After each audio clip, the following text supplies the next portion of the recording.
Hello, friends. Did you know that nearly 80% of those who watch my videos aren't subscribed? If you enjoy the content, I'd truly appreciate it if you hit that subscribe button. It helps a lot. Also, don't forget to leave a like and share your thoughts in the comments.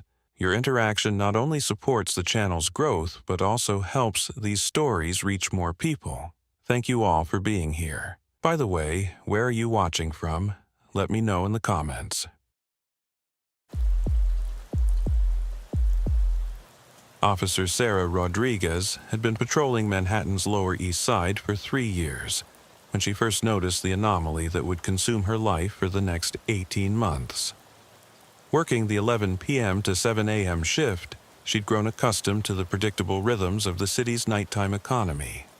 The restaurant workers heading home, the late-night commuters emerging from subway stations, the steady flow of delivery drivers navigating the maze of one-way streets with practiced efficiency. But on a sweltering Tuesday night in July 2019, Rodriguez observed something that didn't fit the established patterns of nocturnal New York behavior.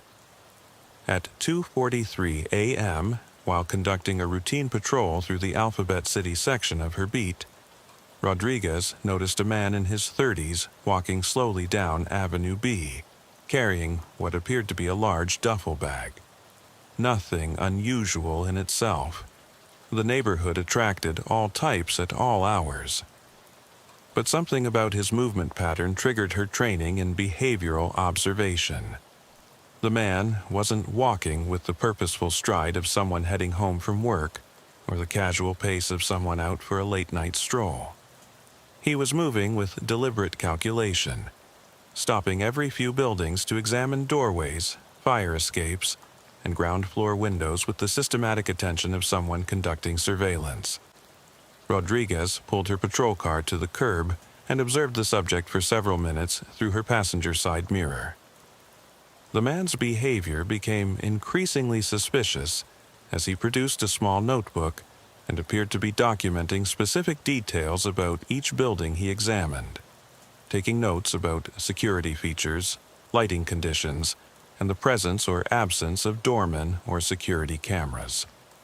When the subject began attempting to access the rear courtyard of a residential building through an unlocked service gate, Rodriguez decided to make contact. "NYPD, can I speak with you for a moment?"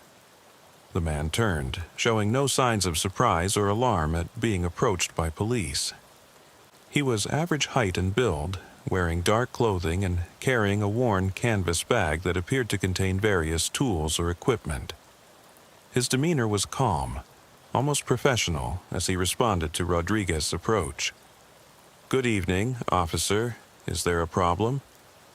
"I've been watching you for the past few minutes. You seem to be examining buildings and taking notes. Can you explain what you're doing in this area?"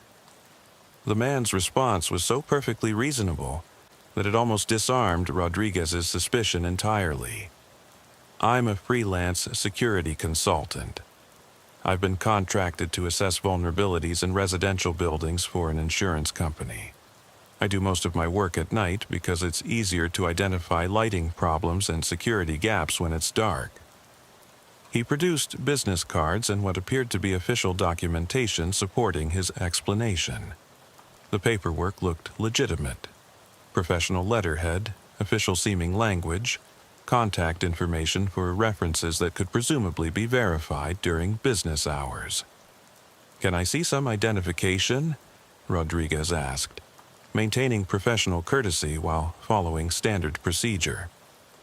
The man provided a New York driver's license identifying him as David Morse, age 34, with an address in Queens. The license appeared authentic, and his appearance matched the photograph. His explanation for being in the neighborhood was plausible, and his documentation seemed legitimate. But Rodriguez's 3 years of experience working Manhattan's nighttime streets had taught her to trust subtle instincts that couldn't be easily rationalized. Something about the encounter felt rehearsed, as if Morse had prepared for exactly this type of police contact and had developed responses designed to deflect further investigation. "Mr. Morse, I'm going to need you to empty your bag so I can verify that you're carrying the type of equipment consistent with security consulting work." The request was reasonable under the circumstances, and Morse complied without hesitation. The bag contained items that supported his stated profession: a digital camera, measuring tape, a small flashlight, notebooks filled with what appeared to be security assessments, and various tools that could be used for testing locks, windows, and security systems. Everything about the encounter suggested a legitimate professional conducting authorized work in accordance with his claimed occupation. Rodriguez returned Morse's identification and documentation, advised him to carry proper authorization letters when working in residential areas to avoid future police contacts, and released him to continue his activities. But as she drove away, Rodriguez couldn't shake the feeling that she'd just encountered something significant that she hadn't properly understood. Morse's explanations had been too perfect, his documentation too convenient, his preparation for police contact too thorough for someone engaged in routine security consulting. Over the next several nights, Rodriguez found herself paying closer attention to late-night pedestrian activity in her patrol sector, looking for patterns or anomalies that might indicate coordinated surveillance or reconnaissance activities. Her heightened awareness was rewarded 3 nights later when she spotted Morse again, this time in a different neighborhood, engaged in similar building examination activities. The second encounter confirmed Rodriguez's suspicion that Morse's activities were more extensive and systematic than his initial explanation suggested. He was conducting detailed reconnaissance of residential buildings across multiple neighborhoods, documenting security vulnerabilities with a thoroughness that exceeded what would be necessary for routine insurance assessments. Rodriguez began documenting her observations of Morse's activities, creating a file that would grow over the following weeks as she tracked his movements and gradually understood the scope of his operations. What she discovered would eventually expose a criminal enterprise that had been operating undetected in New York City for over 2 years, exploiting exactly the type of systematic vulnerabilities that Morse was documenting during his nocturnal reconnaissance missions. But first, Rodriguez had to overcome the challenge of investigating someone whose activities appeared entirely legal, and whose explanations were consistently plausible to supervisors who hadn't observed the subtle patterns that were becoming increasingly apparent to her trained eye. Rodriguez's growing suspicion about David Morse's activities led her to conduct unauthorized surveillance during her off-duty hours, a decision that violated department policy but reflected her conviction that she was observing something significant that required investigation.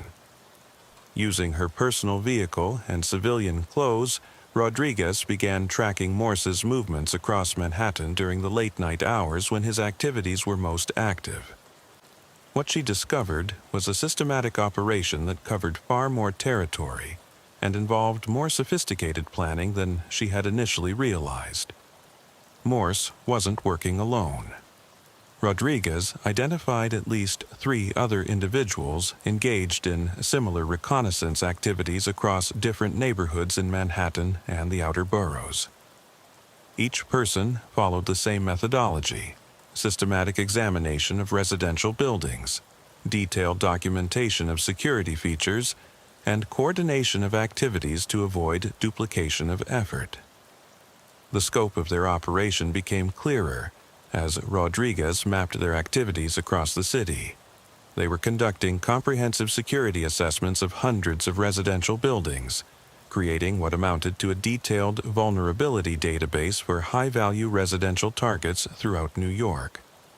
Rodriguez's investigation was complicated by the fact that she couldn't officially document her surveillance activities without explaining why she was conducting unauthorized investigations during her off-duty time.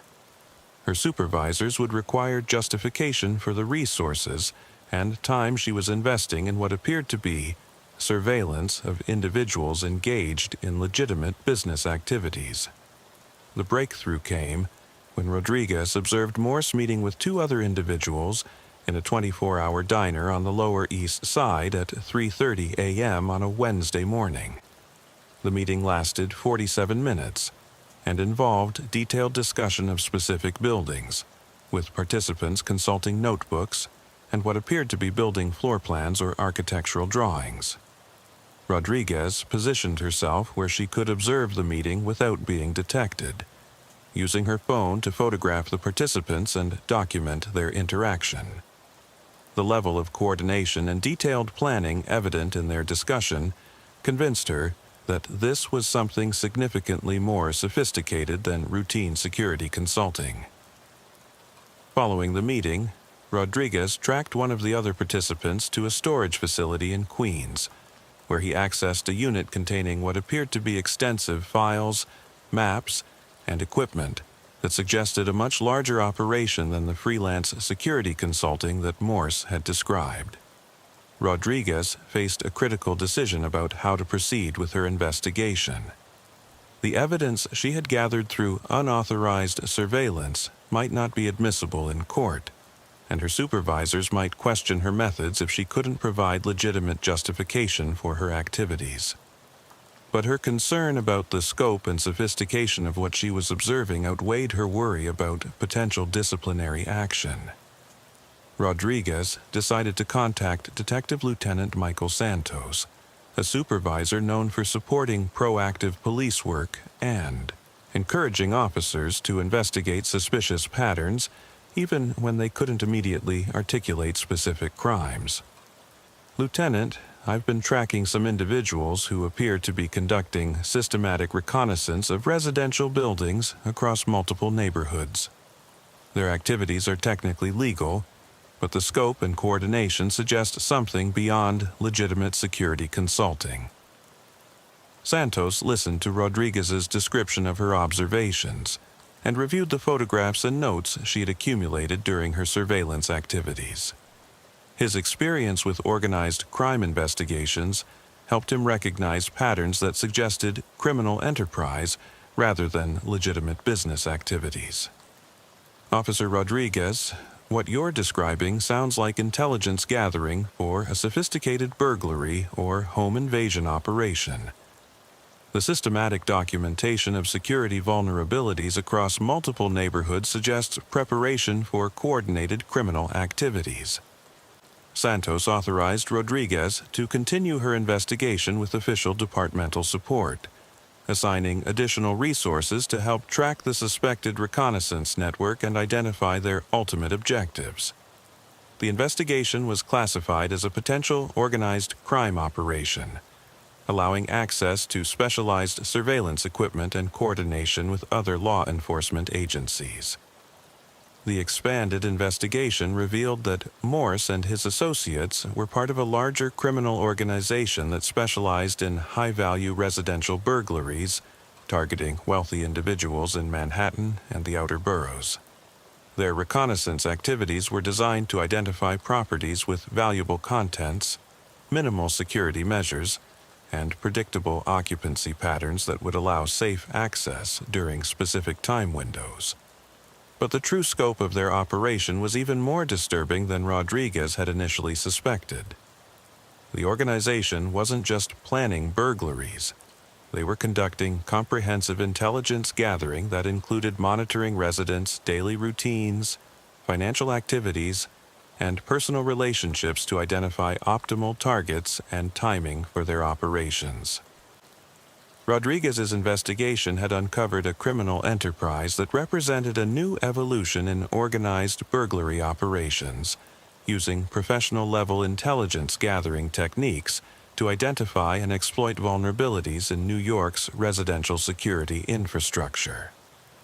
The expanded investigation into David Morse's reconnaissance network revealed an operation of unprecedented sophistication in the history of New York residential crime. Working with Detective Lieutenant Santos and a team of investigators from the NYPD's Organized Crime Control Bureau, Rodriguez helped expose a criminal enterprise that had been systematically mapping Manhattan's residential vulnerabilities for over 18 months.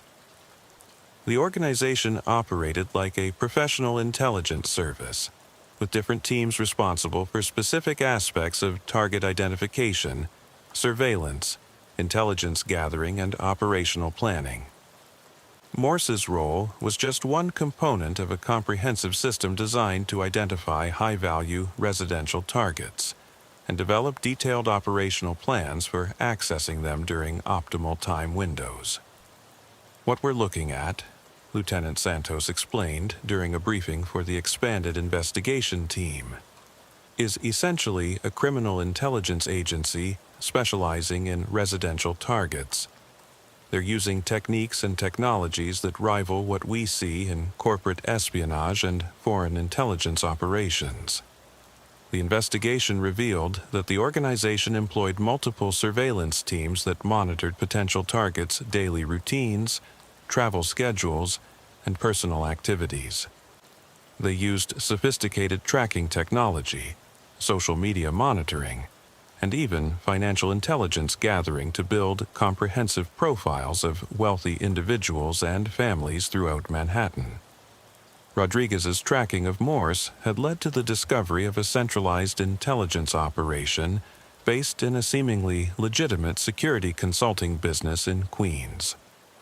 The business served as cover for extensive databases containing detailed information about hundreds of residential properties, their occupants, security systems, valuable contents, and optimal access strategies. They know more about some of these families than the families know about themselves, Detective Angela Chen, a specialist in financial crimes, observed while reviewing the organization's intelligence files. They have credit reports, travel itineraries, work schedules, social media activity, even information about domestic staff and service providers who have access to these homes. The scope of the intelligence gathering operation was staggering. The organization had infiltrated various service industries that provided access to wealthy residential properties, cleaning services, maintenance companies, catering businesses, and security firms. They used these positions to gather inside information about property layouts, security systems, valuable collections, and residents' personal habits. Rodriguez's investigation had also revealed that the organization was selling intelligence to other criminal groups, specializing in different types of operations.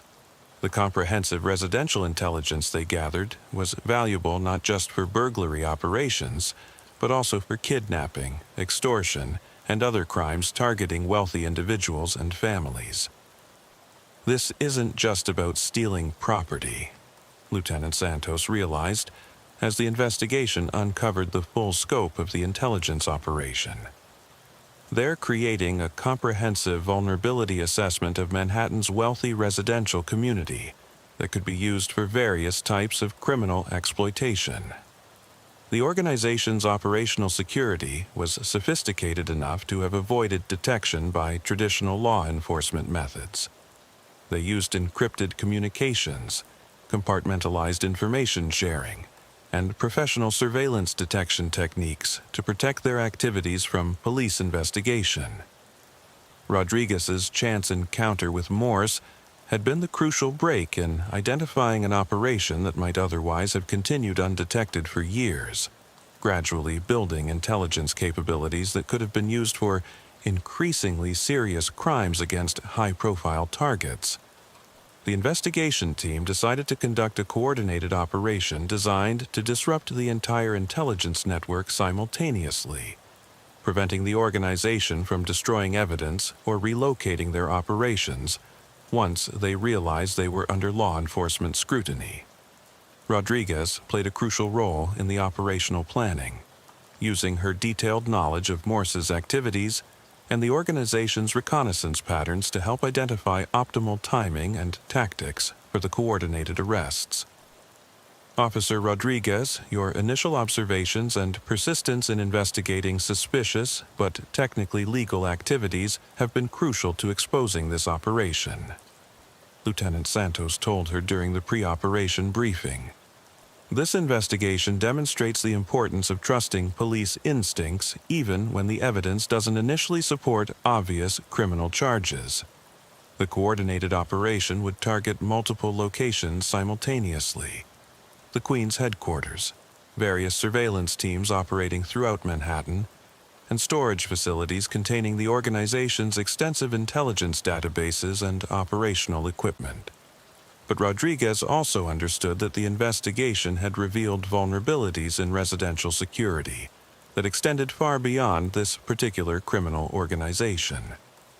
The systematic intelligence gathering techniques they had developed could be replicated by other groups, and the information they had collected about Manhattan's wealthy residents represented a continuing security threat even after the immediate criminal enterprise was disrupted. "We're not just arresting a burglary ring," Rodriguez observed during the final planning meetings. "We're uncovering intelligence-gathering capabilities that could be used for much more serious crimes if this information falls into the wrong hands, or if other organizations develop similar techniques." The investigation had transformed Rodriguez from a patrol officer responding to routine calls into a specialist in recognizing and investigating sophisticated criminal intelligence operations. Her experience would become valuable for training other officers to identify similar threats and for developing countermeasures to protect high-value residential targets from systematic surveillance and intelligence gathering. The coordinated law enforcement operation that resulted from Rodriguez's investigation took place simultaneously across 17 locations throughout New York City on a Thursday morning in November 2019. Rodriguez participated in the raid on the Queen's headquarters, where the true scope of the criminal intelligence operation was finally revealed. The facility appeared to be a legitimate security consulting business, complete with professional offices, reception areas, and conference rooms that could have passed any casual inspection. But hidden behind false walls and in secured basement areas, investigators discovered an intelligence operation that rivaled anything seen in traditional organized crime or corporate espionage cases. "Jesus Christ," Detective Chen whispered as she surveyed the intelligence center's main operations room. "This looks like something out of a spy movie." The walls were covered with detailed maps of Manhattan marked with hundreds of residential properties, each coded with symbols indicating wealth levels, security measures, occupancy patterns, and operational vulnerability assessments. Computer workstations displayed sophisticated databases containing personal information about thousands of individuals and families throughout the city. Rodriguez examined files that contained disturbingly detailed intelligence about specific targets. One folder dedicated to a prominent businessman included photographs of his family members, copies of his children's school schedules, detailed floor plans of his penthouse apartment, information about his domestic staff, and even analysis of his personal relationships and potential vulnerabilities. "They know everything about these people," Rodriguez observed, reviewing another file that contained financial records, travel itineraries, and personal correspondence that had been somehow obtained through various infiltration methods. "This goes way beyond what you'd need for a simple burglary operation." Lieutenant Santos coordinated with federal agents who had been called in to assist with the investigation once the scope of the intelligence operation became clear. The sophisticated nature of the surveillance and data gathering suggested possible connections to organized crime families or even foreign intelligence services interested in gathering information about wealthy American citizens.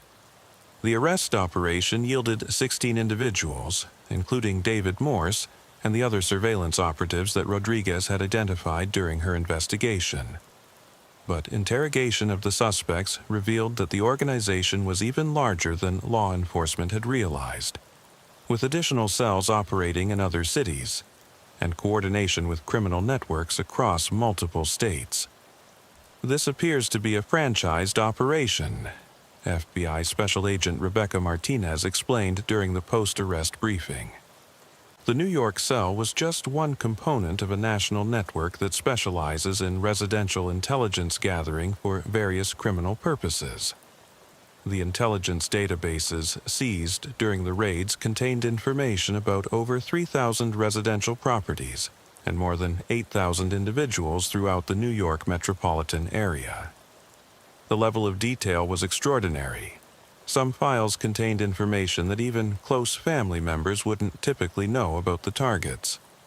Rodriguez's review of the databases revealed that her own apartment building had been surveilled and assessed, along with information about her work schedule, personal relationships, and daily routines. The discovery that she had been under surveillance while investigating the organization added a personal dimension to her understanding of their capabilities.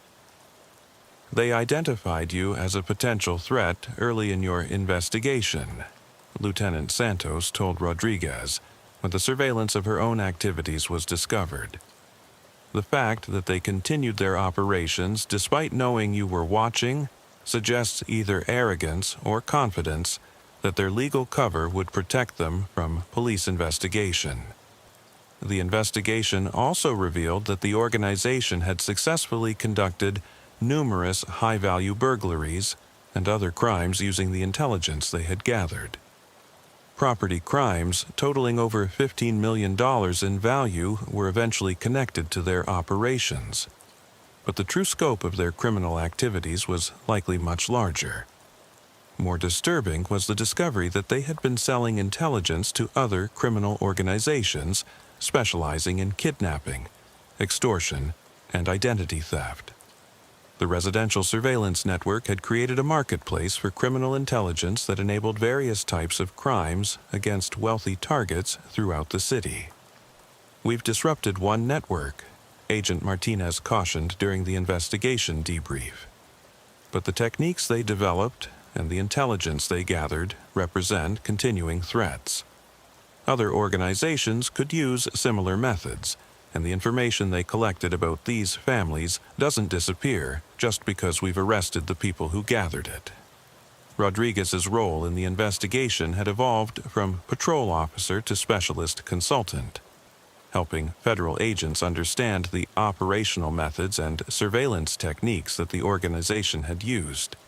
Her detailed knowledge of their reconnaissance patterns was crucial to identifying additional criminal activities and understanding how similar networks might operate in the future. The case also highlighted vulnerabilities in residential security that extended far beyond traditional law enforcement concerns. The organization had exploited gaps between private security measures and public law enforcement capabilities, operating in spaces where their activities appeared legal but were actually components of sophisticated criminal enterprises. Officer Rodriguez, your instincts and persistence in investigating activities that appeared legal but felt wrong have been crucial to exposing this operation, Agent Martinez told her during the case conclusion briefing. This investigation demonstrates the importance of trusting police intuition, even when the evidence doesn't obviously support criminal charges.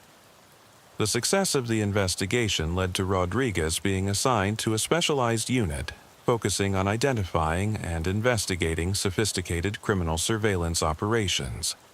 Her experience became the foundation for training programs designed to help other officers recognize similar threats and develop techniques for investigating organized intelligence gathering activities.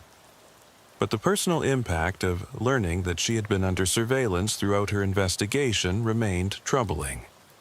The knowledge that her daily routines, personal relationships, and professional activities had been monitored and documented by sophisticated criminal adversaries created lasting concerns about privacy and security that affected her approach to both police work and personal life.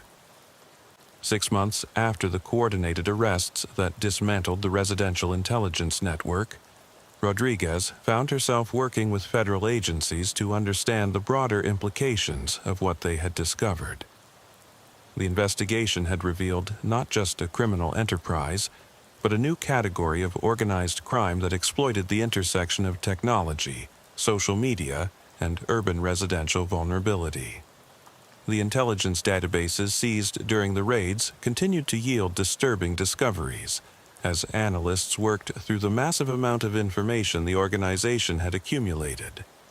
The depth and accuracy of their surveillance was unprecedented in civilian law enforcement experience, raising questions about how such comprehensive intelligence gathering had been conducted without detection. They had better information about some of these families than their own security services did, Detective Chen observed during a briefing on the ongoing analysis. They knew things about daily routines, family relationships, and personal vulnerabilities that would have required months of intensive surveillance for each target. The investigation revealed that the organization had infiltrated numerous service industries that provided legitimate access to wealthy residential properties. Cleaning services, maintenance companies, security firms, catering businesses, and even dog-walking services had been penetrated by operatives who used their positions to gather intelligence about clients and their properties. Rodriguez worked with federal agents to identify and interview these infiltrators, many of whom had been recruited through legitimate employment, but gradually corrupted through financial incentives to provide additional information about their wealthy clients. The scary part, Rodriguez explained during a training session for residential security professionals, is how they exploited normal business relationships to gather intelligence. People trusted them because they were providing legitimate services, but that trust was being systematically abused to collect information for criminal purposes. The psychological profiles of the organization's operatives revealed sophisticated recruitment and training methods that selected individuals based on their ability to blend into various social and professional environments. Many had backgrounds in legitimate security, investigation, or service industries that provided cover for their intelligence-gathering activities. Rodriguez's analysis of their operational methods led to the development of new training programs for law enforcement agencies, focusing on recognizing sophisticated surveillance operations that used legal business activities as cover for criminal intelligence gathering. Traditional police training focuses on obvious criminal behavior, Rodriguez told a gathering of law enforcement professionals. But these operators were conducting criminal reconnaissance using methods that appeared completely legitimate. We need to develop new instincts for recognizing systematic intelligence gathering that's disguised as normal business activities. The federal investigation also revealed connections between the New York network and similar operations in other major cities. The organizational model was being replicated across the country, creating a national infrastructure for criminal intelligence gathering that targeted wealthy residential communities in multiple states. FBI analysis suggested that the residential surveillance networks were components of a larger criminal ecosystem that included money laundering operations, international organized crime connections, and even potential foreign intelligence interests in gathering information about wealthy American citizens. We're looking at organized crime evolution, Agent Martinez explained during a multi-agency briefing. Traditional organized crime focused on specific criminal activities: drugs, gambling, extortion. These networks are creating criminal intelligence capabilities that can be applied to multiple types of operations. Rodriguez's experience investigating the network led to her assignment to a joint federal-local task force, focusing on identifying and disrupting similar operations before they could establish comprehensive intelligence gathering capabilities. The personal impact of the investigation continued to affect Rodriguez's daily life as she adapted to the knowledge that sophisticated criminal surveillance could target law enforcement officers who posed threats to their operations. Enhanced security measures became necessary to protect her from potential retaliation. The hardest part, Rodriguez told the police psychologist during mandatory counseling sessions, is that I can never completely trust that normal interactions are actually normal. Every service provider, every casual encounter, Every routine transaction could potentially be someone gathering intelligence about my activities or vulnerabilities. The investigation had also revealed the extent to which social media and digital communications could be exploited for criminal intelligence gathering. The organization had sophisticated capabilities for monitoring online activities, analyzing social networks, and using digital footprints to predict targets' behaviors and identify optimal times for criminal operations. Rodriguez worked with cybercrime specialists to understand how digital surveillance integrated with physical reconnaissance to create comprehensive target profiles. The combination of online monitoring and traditional surveillance techniques had enabled the organization to achieve unprecedented levels of intelligence about their targets. They knew when people would be home, when they'd be traveling, what valuables they owned, who had access to their properties, and even personal information that could be used for social engineering or extortion, Rodriguez explained during a presentation on digital security. The integration of online and offline surveillance created intelligence capabilities that individual investigators couldn't achieve using traditional methods.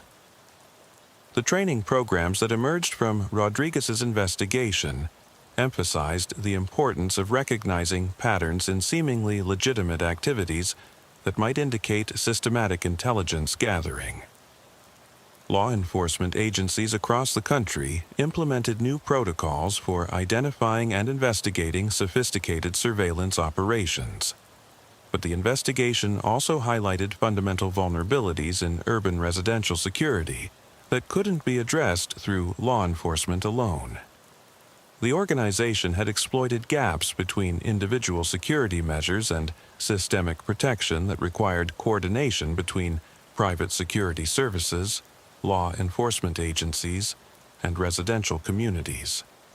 We can arrest individual criminal networks, Rodriguez observed during policy discussions with city officials, but the vulnerabilities they exploited remain.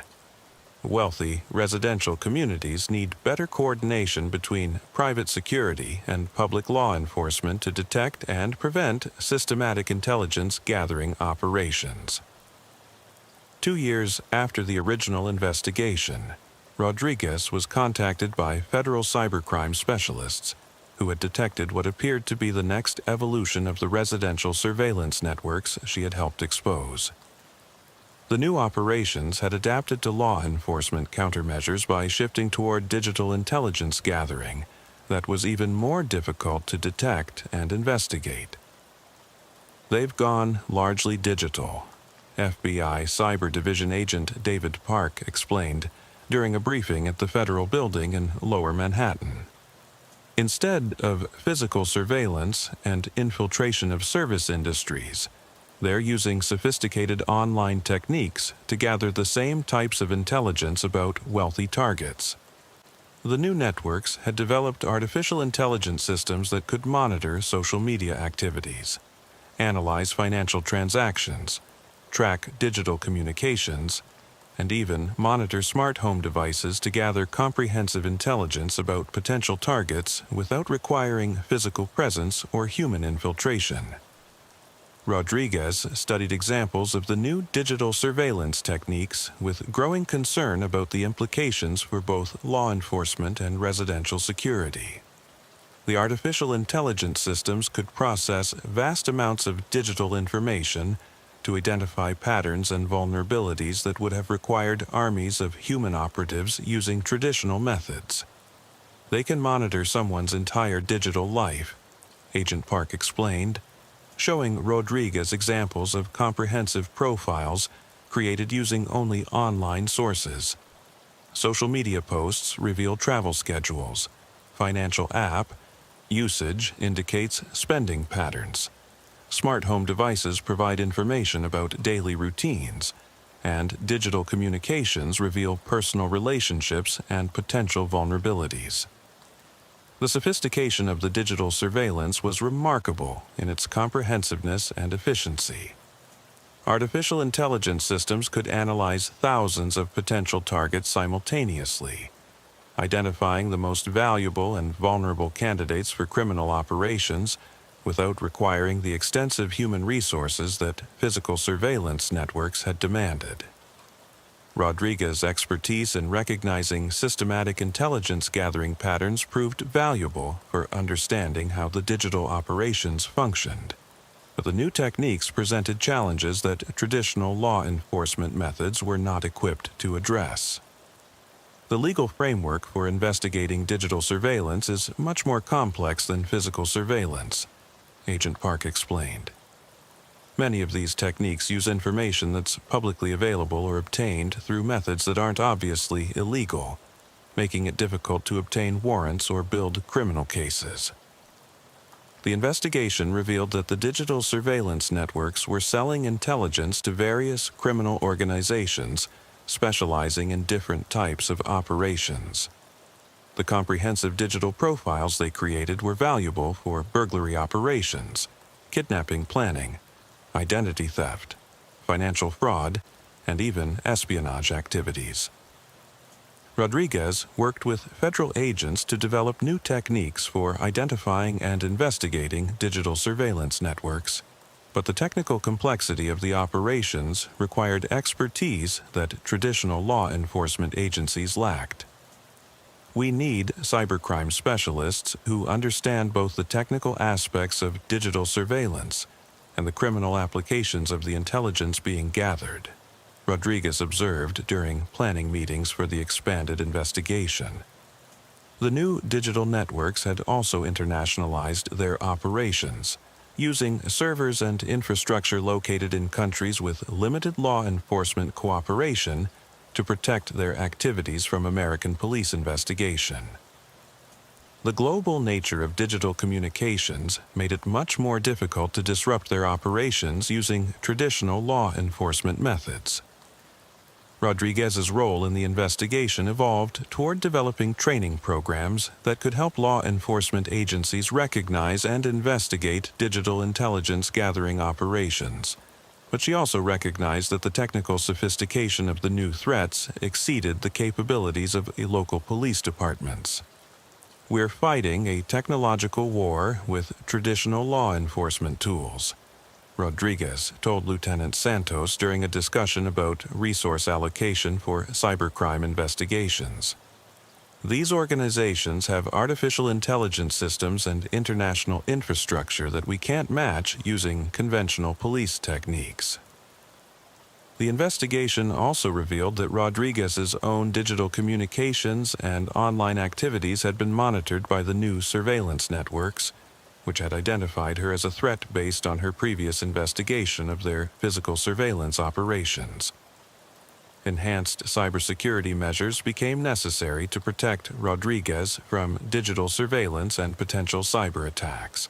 But the measures also highlighted how thoroughly modern life could be monitored and analyzed by sophisticated adversaries with appropriate technical capabilities. The digital evolution of these surveillance networks represents a fundamental shift in organized crime, Agent Park concluded during the investigation briefing. They're using artificial intelligence and global digital infrastructure to achieve intelligence gathering capabilities that exceed what physical surveillance networks could accomplish. Rodriguez's experience with both physical and digital surveillance networks made her a valuable consultant for federal agencies developing comprehensive approaches to protecting high-value targets from systematic intelligence gathering. But the evolution of the threats continued to outpace the development of effective countermeasures. The personal impact of learning that her digital life had been systematically monitored created additional stress and security concerns that affected her ability to maintain normal personal relationships and daily routines. I can't escape the feeling that I'm constantly being watched and analyzed, Rodriguez told the police psychologist during their sessions.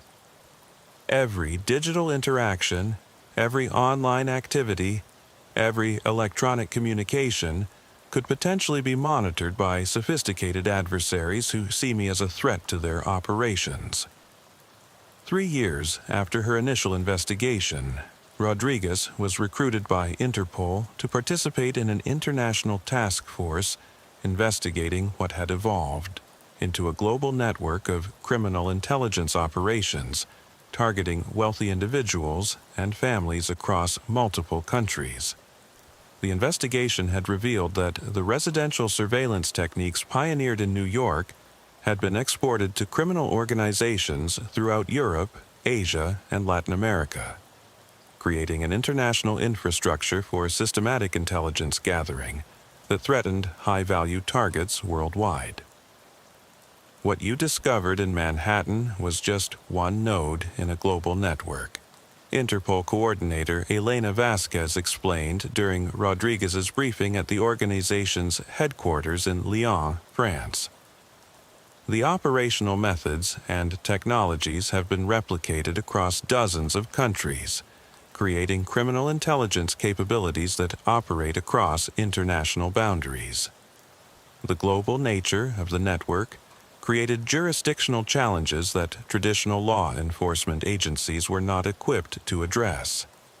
Criminal organizations could gather intelligence in one country, plan operations in another, and execute crimes in a third, using international boundaries to protect their activities from coordinated law enforcement response.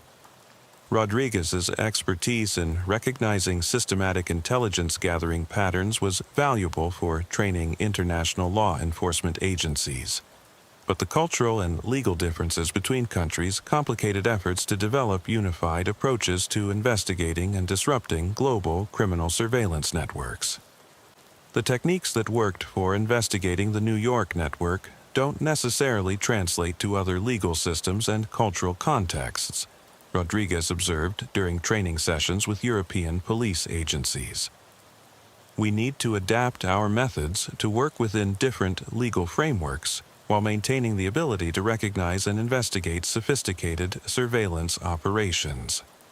The international investigation revealed that the global network had developed specialized capabilities for targeting different types of high-value individuals based on regional characteristics and vulnerabilities. European operations focused on corporate executives and government officials.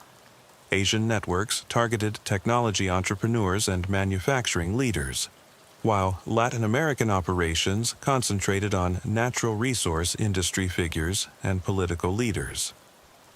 Rodriguez worked with international colleagues to understand how cultural differences affected the operational methods used by criminal surveillance networks in different regions. But the fundamental principles of systematic intelligence gathering remained consistent across all areas. The core methodology is the same everywhere, Rodriguez explained during an international law enforcement conference. They identify high-value targets, gather comprehensive intelligence about their vulnerabilities, and develop detailed operational plans for exploiting that intelligence. The specific techniques vary based on local conditions, but the systematic approach is universal. The global investigation also revealed that the networks had developed sophisticated money laundering and asset protection systems that allowed them to move criminal proceeds across international boundaries while protecting their operational infrastructure from law enforcement disruption.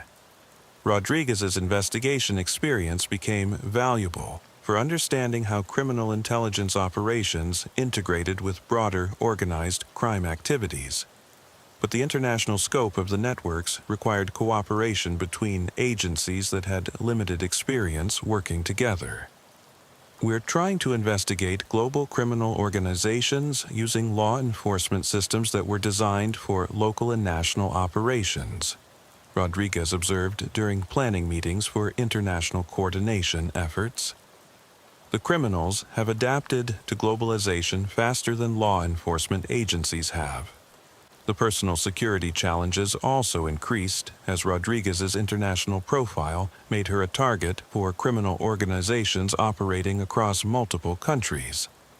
Enhanced security measures became necessary to protect her from potential threats that could originate from anywhere in the world. The global nature of these networks means that threats could come from any direction, the security specialist assigned to protect Rodriguez explained. Your expertise makes you valuable to law enforcement agencies worldwide, but it also makes you a target for criminal organizations that see you as a threat to their operations.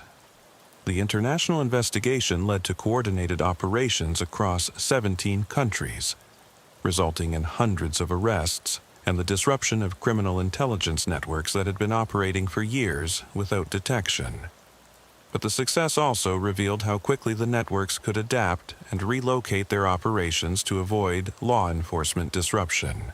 "We've disrupted existing networks," Coordinator Vasquez explained during the post-operation briefing. But the operational methods and technologies they developed are being replicated by new organizations that learn from our enforcement actions and adapt their techniques to avoid detection. Rodriguez's role in the international investigation established her as a leading expert on criminal surveillance networks.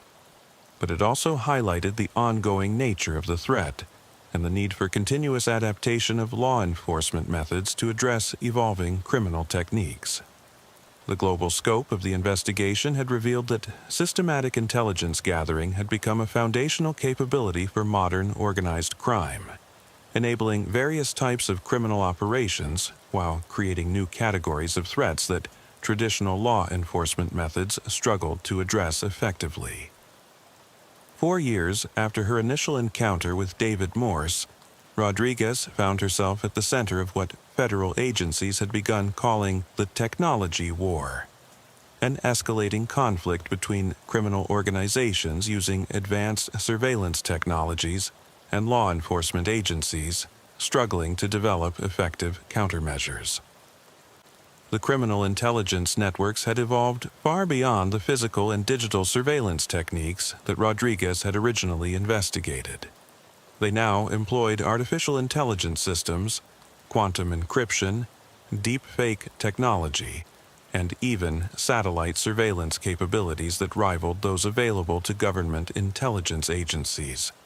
"We're not just fighting criminals anymore," NSA Liaison Officer Colonel James Mitchell explained during a classified briefing at the Pentagon. "These organizations have developed intelligence capabilities that pose national security threats. They're using technologies that can penetrate government security systems and gather intelligence about officials, military personnel, and classified operations." Rodriguez's expertise in recognizing systematic surveillance patterns had made her valuable to national security agencies, investigating how criminal intelligence networks had acquired and deployed military-grade surveillance technologies. The investigation revealed connections between organized crime groups and foreign intelligence services that were sharing advanced surveillance capabilities. "The line between organized crime and espionage has disappeared," Colonel Mitchell continued. "Criminal organizations are conducting intelligence operations that serve both criminal purposes and foreign intelligence objectives. They're gathering information about American citizens, government officials, and military personnel that could be used for various types of hostile activities." The national security implications of advanced criminal surveillance required Rodriguez to receive security clearances and undergo extensive background investigations that reflected the sensitive nature of the threats being investigated. Her personal life became subject to continuous monitoring and security measures that protected her from threats while also restricting her freedom and privacy. Rodriguez worked with NSA technical specialists to understand how criminal organizations had acquired and deployed sophisticated surveillance technologies that were supposed to be restricted to government agencies. The investigation revealed a complex network of defense contractors, technology companies, and intelligence personnel who were providing advanced capabilities to criminal organizations. The same technologies that protect national security can be used to threaten it. Dr. Sarah Kim, an NSA technical analyst, explained during Rodriguez's security briefing. Quantum encryption can protect criminal communications from law enforcement interception.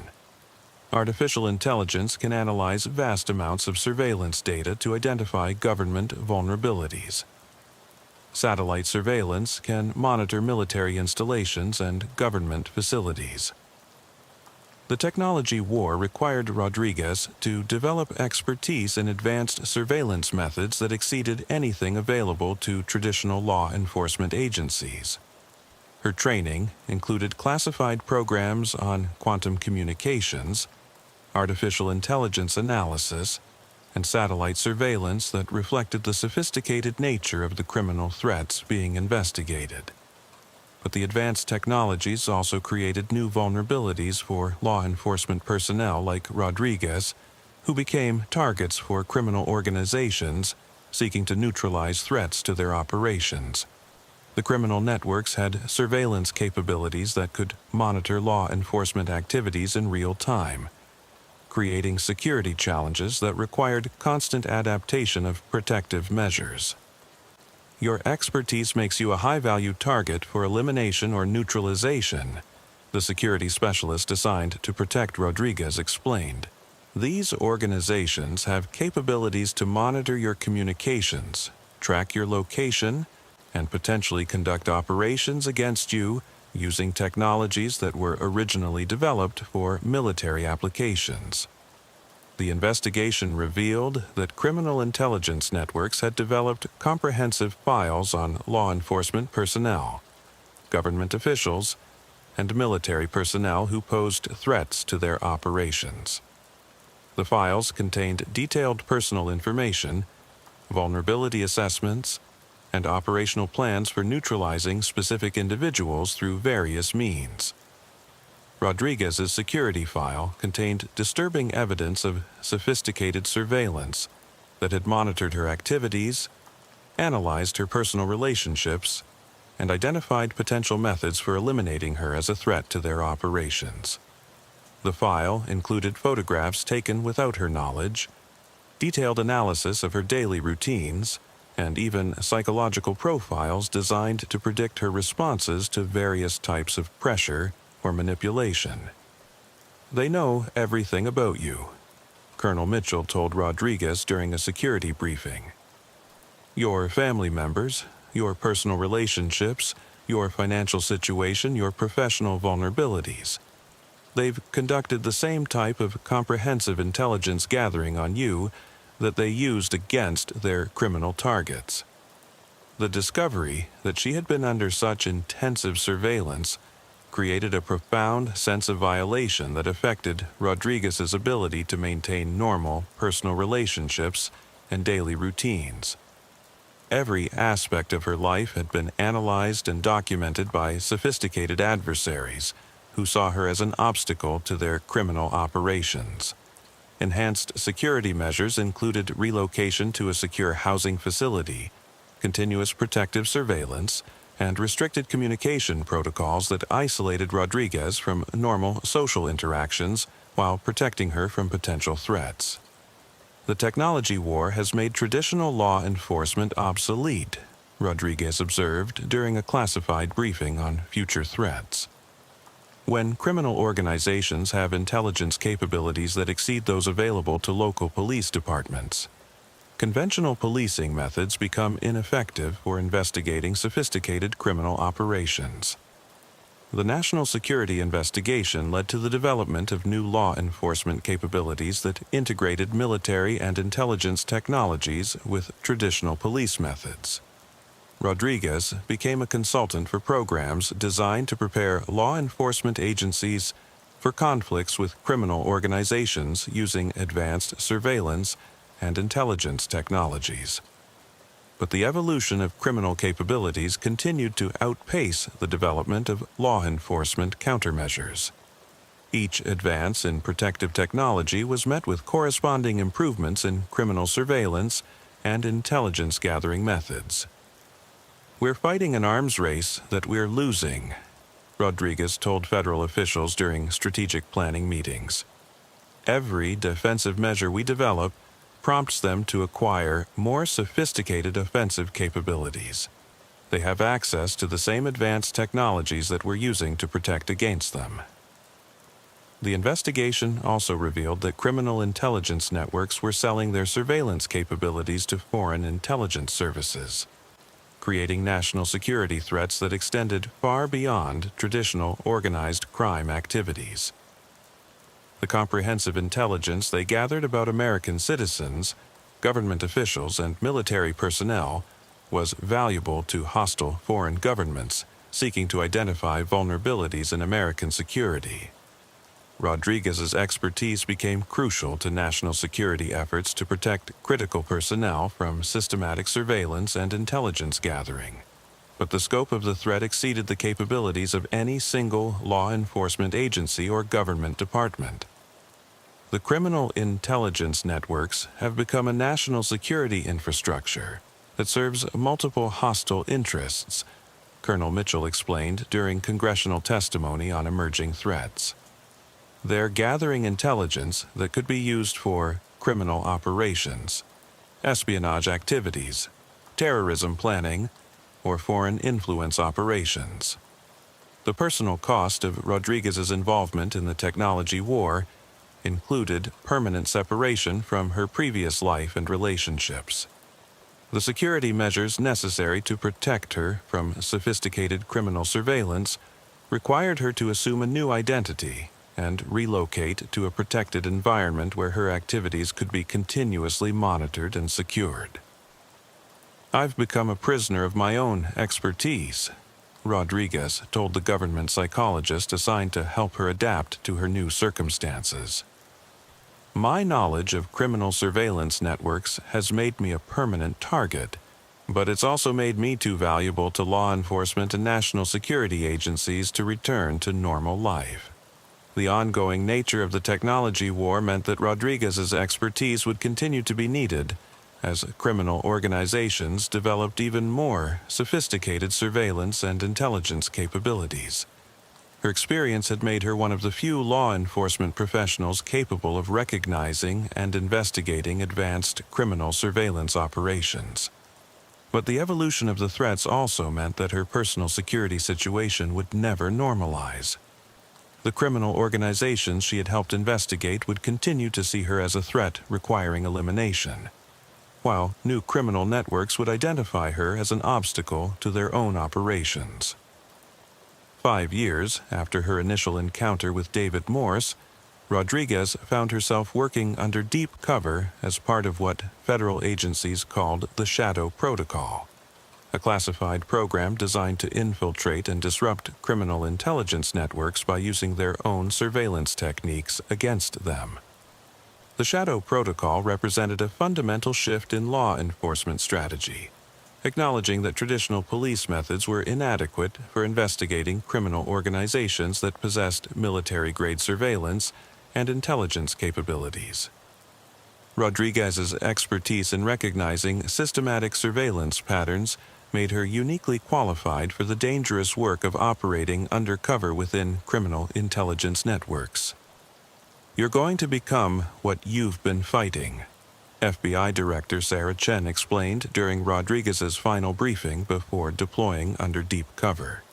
"The only way to effectively investigate these networks is to become part of them, to understand their operations from the inside, and to develop capabilities that can match their sophisticated surveillance technologies." The deep cover assignment required Rodriguez to assume a completely fabricated identity and integrate herself into the criminal intelligence community that operated in the shadows of legitimate security and investigation industries.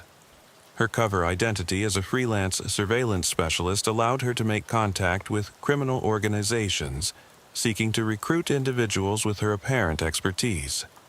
Operating under the name Maria Santos, Rodriguez spent months establishing credibility within the criminal surveillance community, gradually building relationships with individuals and organizations involved in systematic intelligence gathering operations.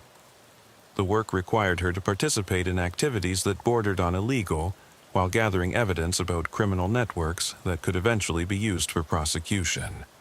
"The hardest part," Rodriguez reported during a coded communication with her federal handlers, "is maintaining the balance between gathering intelligence and avoiding participation in actual crimes. These organizations test new recruits by involving them in increasingly serious activities to ensure loyalty and commitment. The deep cover operation revealed the true scope of criminal intelligence networks that had developed since Rodriguez's original investigation.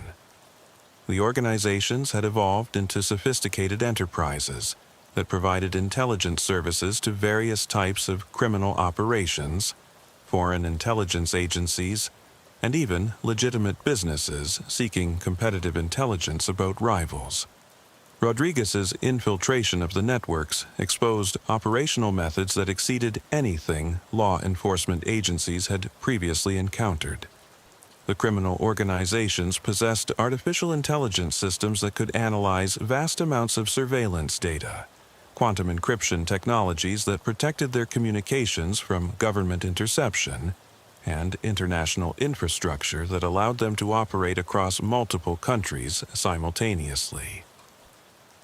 They're essentially running a parallel intelligence service, Rodriguez reported during one of her rare secure communications with federal agencies. They have capabilities that rival those of government intelligence agencies, but they're selling their services to anyone willing to pay rather than serving national interests. The undercover investigation also revealed that criminal intelligence networks had infiltrated government agencies, law enforcement departments, and military organizations to gather intelligence about official operations and identify personnel who posed threats to their activities. Rodriguez discovered that her own original investigation had been monitored by criminal organizations that had sources within federal agencies, allowing them to track law enforcement activities and adapt their operations to avoid detection and disruption.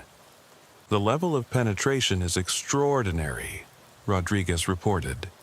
They have real-time intelligence about law enforcement operations, government policy discussions, and even classified national security activities.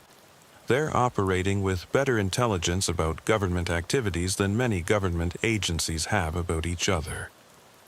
The deep cover operation required Rodriguez to live under constant stress and danger, maintaining her fabricated identity while gathering intelligence about criminal organizations that would kill her if they discovered her true role. The psychological pressure of the assignment was intensified by the knowledge that she was isolated from normal support systems and dependent on criminal contacts for her safety and survival. I'm living in a world where everyone around me is a potential threat, Rodriguez communicated during one of her psychological evaluation sessions. My survival depends on convincing dangerous people that I'm someone I'm not, while gathering information that could eventually be used to destroy their operations. The undercover work also revealed personal information about Rodriguez that criminal organizations had gathered during their surveillance of her activities over the years. Her fabricated identity had to account for the comprehensive intelligence that criminal networks possessed about her real background and history. They know more about my actual life than my cover identity, Rodriguez realized during the operation. I have to constantly adapt my story to account for the fact that they have detailed files about my real activities and relationships. The Shadow Protocol operation eventually gathered sufficient intelligence to conduct coordinated strikes against multiple criminal intelligence networks simultaneously. But the success also exposed Rodriguez to retaliation from organizations that realized they had been infiltrated and compromised. Rodriguez's extraction from the undercover operation required elaborate security measures to protect her from criminal organizations seeking revenge for her role in disrupting their activities. The end of the assignment marked the beginning of a new phase of her career, working in classified programs that remained hidden from public knowledge.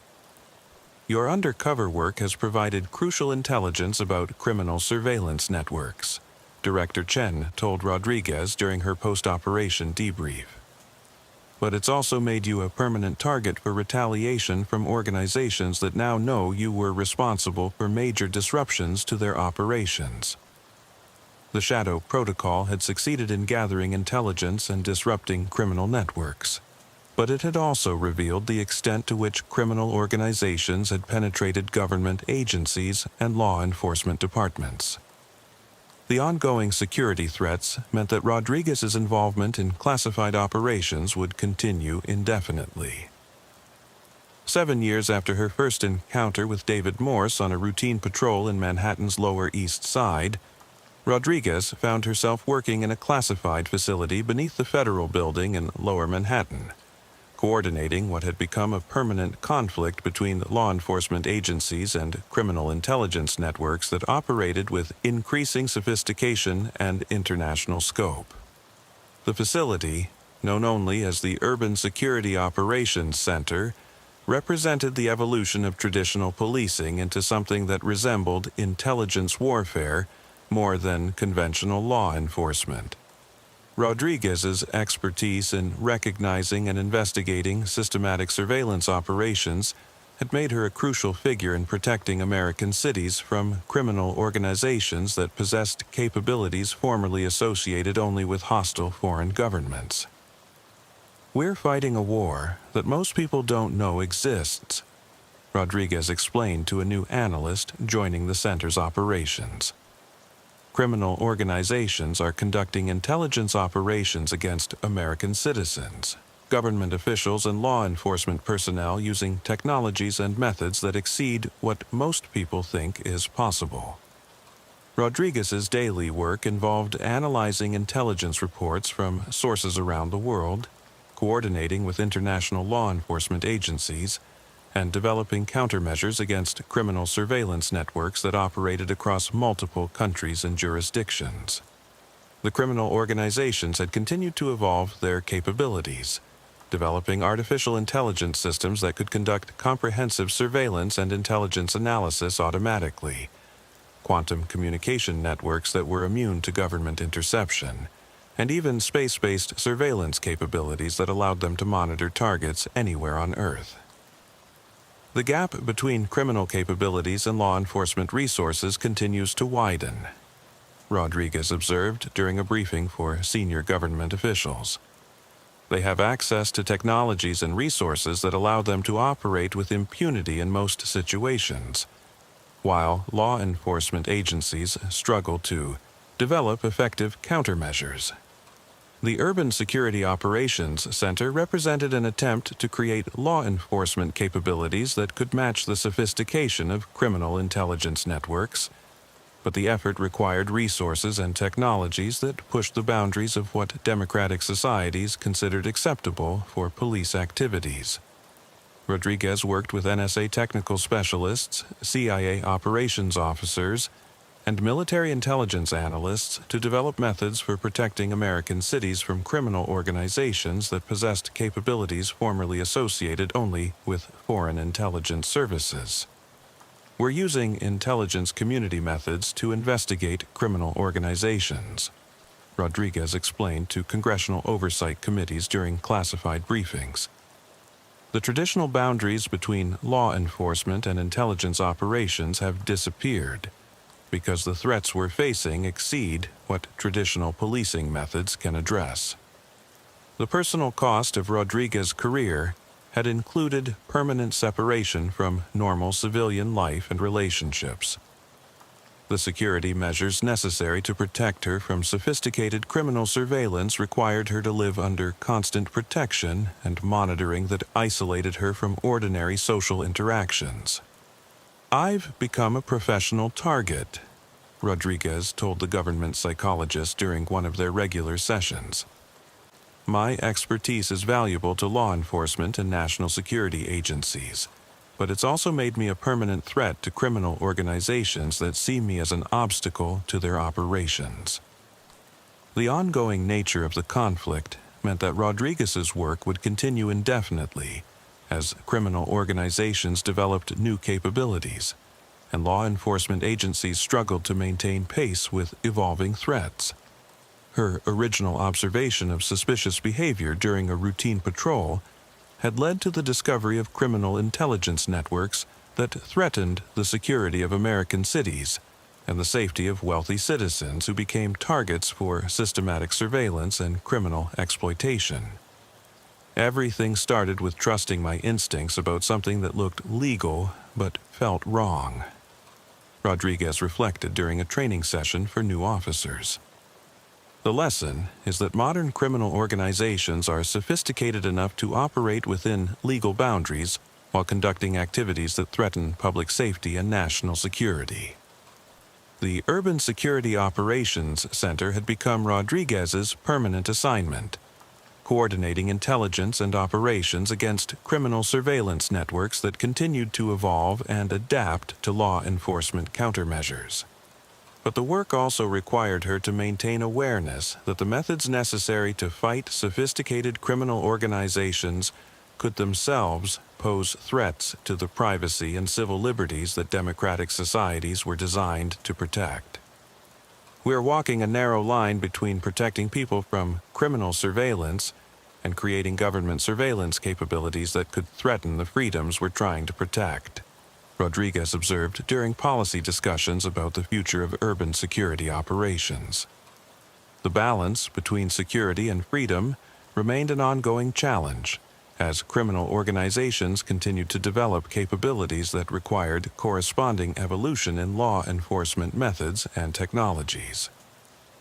Rodriguez's career had taken her from street patrol to the highest levels of national security operations, but the fundamental mission remained the same: protecting people from those who would use systematic surveillance and intelligence gathering to exploit and harm others. 10 years after Officer Sarah Rodriguez first noticed David Morse examining buildings with suspicious attention to security details, she sat in her secure office overlooking the East River, reviewing intelligence reports that revealed how far the conflict between law enforcement and criminal surveillance networks had evolved. The criminal organizations that had emerged from her original investigation had become a permanent feature of urban security threats, requiring ongoing vigilance and sophisticated countermeasures that had transformed the nature of policing in American cities. Rodriguez's expertise had made her one of the most valuable assets in the ongoing effort to protect civilians from systematic criminal surveillance, but it had also made her a permanent target for organizations that saw her as a threat to their operations. "The work continues," Rodriguez wrote in her final report as she prepared for another deep cover assignment that would take her into the international criminal intelligence community. "The threats evolve, the technologies advance, but the fundamental mission remains the same: protecting people from those who would use surveillance and intelligence gathering to exploit their vulnerabilities." Her personal life had been completely absorbed into her professional mission, with security requirements that made normal relationships and activities impossible. The price of expertise in recognizing and fighting criminal surveillance had been the loss of privacy and normalcy in her own life. But Rodriguez understood that the work was necessary to protect others from the systematic exploitation that criminal intelligence networks represented. Her original instincts about suspicious behavior had led to the discovery of threats that most people never realized existed. "Someone has to watch the watchers," Rodriguez concluded in her final personal journal entry before beginning her new assignment. Criminal organizations are using systematic surveillance to identify and exploit vulnerable people throughout our society.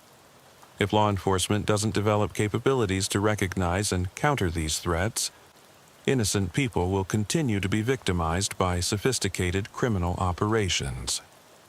The Urban Security Operations Center would continue its mission with new personnel trained in the methods Rodriguez had developed, but the ongoing nature of the threat meant that the conflict between criminal surveillance networks and law enforcement would continue indefinitely. Rodriguez's legacy was the understanding that modern criminal organizations possessed capabilities that exceeded traditional law enforcement methods, requiring new approaches that integrated intelligence community techniques with conventional policing to protect American cities from systematic criminal exploitation. Her final assignment would take her back into the shadows of the criminal intelligence community, where she would continue the dangerous work of understanding and disrupting organizations that threatened the safety and security of innocent civilians through systematic surveillance and criminal exploitation. The watch continued, one observation at a time, one investigation at a time, one dangerous undercover assignment at a time, protecting people from threats they never knew existed in the spaces between legal activity and criminal exploitation.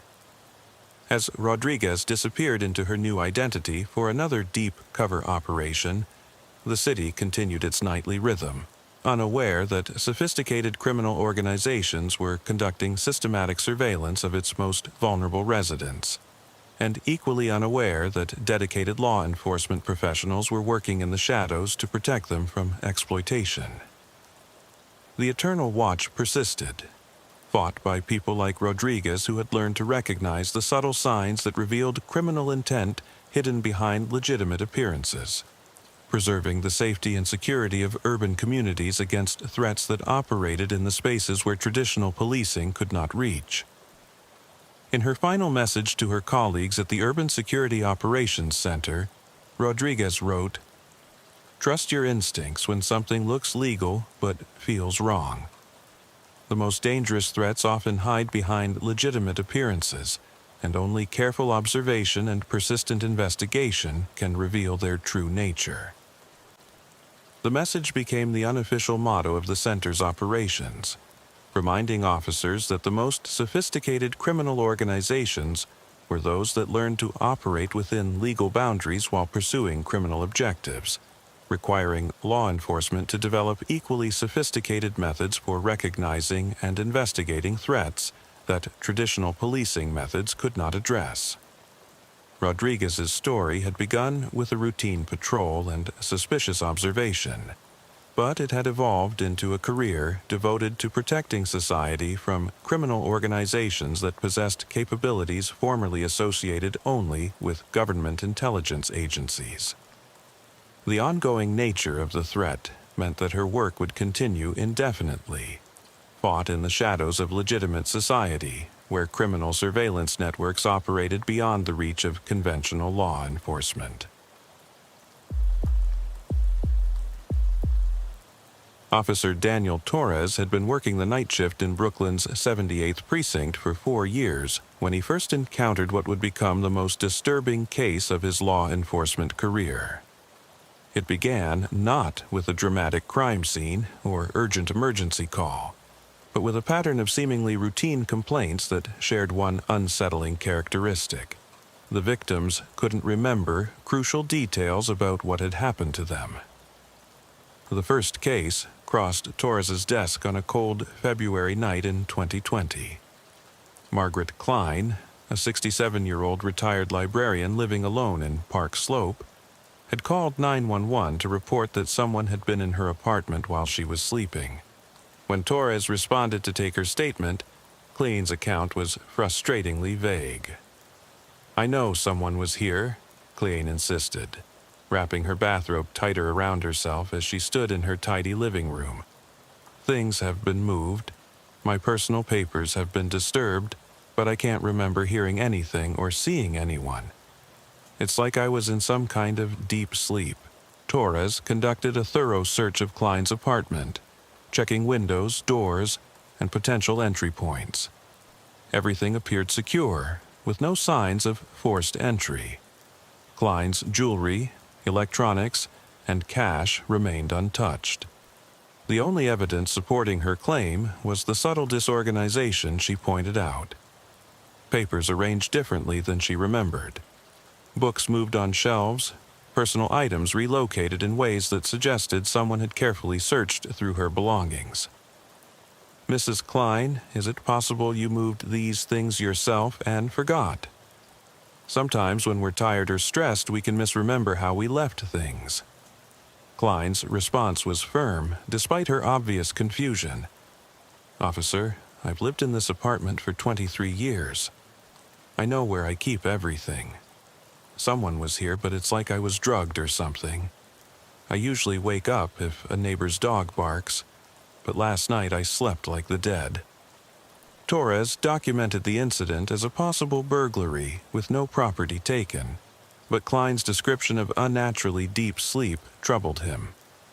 Over his 4 years of police work, he'd responded to numerous break-ins, and victims typically reported being awakened by sounds or discovering the intrusion immediately upon returning home.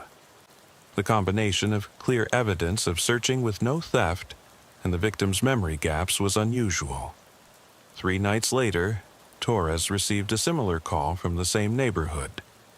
Robert Chen, a 45-year-old accountant living 6 blocks from Klein's apartment, reported that his home office had been searched while he slept in the adjacent bedroom. My filing cabinets were gone through, my computer was moved, even my desk drawers were opened and searched, Chen explained, showing Torres his home office. But nothing was stolen. My laptop, cash, credit cards, everything valuable is still here. Like Klein, Chen reported sleeping unusually deeply and having no memory of sounds or disturbances during the night. Also, like Klein, he was absolutely certain that someone had systematically searched through his personal belongings and documents. "Did you take any sleeping medication or drink alcohol before bed?" Torres asked, following up on the similarity between the cases. "I don't drink, and I never take sleeping pills. I'm usually a light sleeper. My wife always complains that I wake up when she gets up to use the bathroom. But last night I was unconscious until my alarm went off." Torres began to recognize a pattern that extended beyond coincidence. 2 victims in the same neighborhood reporting identical circumstances. Systematic searching of their homes with no theft, combined with unusually deep sleep and memory gaps about the intrusion. The 3rd case, 1 week later, confirmed Torres's growing suspicion that these weren't random break-ins. Patricia Williams, a 52-year-old social worker living in a brownstone just 4 blocks from the previous incidents, called police to report that someone had photographed documents in her home office while she slept. "They didn't take anything, but they moved my papers around and I found some documents left in different order than I keep them," Williams told Torres. "It's like someone was copying or photographing my personal files." Williams also reported the same unnaturally deep sleep that had characterized the previous cases. More significantly, she had noticed a faint chemical smell in her apartment when she woke up. Something she described as medical or hospital-like that had dissipated by the time Torres arrived. "Mrs. Williams, do you have any idea why someone would be interested in your personal documents specifically? Do you work with sensitive information or have access to anything that might be valuable to criminals?" Williams considered the question carefully. "I work with confidential client files and social services, but those are kept at the office, not at home. The documents in my home office are just personal records, tax returns, insurance papers, medical information, nothing that should interest criminals." Torres was beginning to understand that these weren't ordinary burglaries.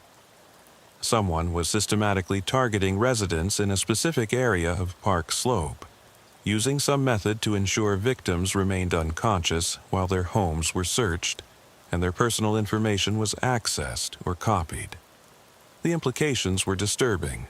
If someone could incapacitate people in their own homes without their knowledge and access their most private documents, the potential for identity theft, financial fraud, or other sophisticated crimes was enormous. Torres decided to contact Detective Sergeant Maria Santos, who supervised investigations of property crimes in the 78th Precinct. His growing file of similar incidents required detective-level investigation and coordination with specialized units that could analyze the technical aspects of what appeared to be chemically assisted burglaries. "Sergeant, I've got 3 cases in Park Slope that appear to be connected. Someone's breaking into homes and searching through personal documents while using some method to keep the victims unconscious. No property stolen, but clear evidence of systematic document access. Santos reviewed Torres's incident reports with growing concern. This sounds like intelligence gathering rather than traditional burglary. Someone's collecting personal information from multiple victims, possibly for identity theft or financial fraud operations. The investigation was about to expand as Torres and Santos discovered that the 3 reported cases were just the beginning of a much larger operation that had been systematically targeting Brooklyn residents for months without detection. Detective Sergeant Maria Santos assigned Detective Lisa Chang to work with Torres on what they had begun calling the memory gap cases. Chang brought expertise in financial crimes and identity theft to complement Torres's street-level knowledge of the neighborhood and victims involved. Chang's first step was to interview the 3 known victims more extensively, focusing on their personal information, financial accounts, and any subsequent suspicious activity that might indicate how their personal data was being exploited. The pattern suggests highly sophisticated identity thieves, Chang explained to Torres as they prepared for follow-up interviews.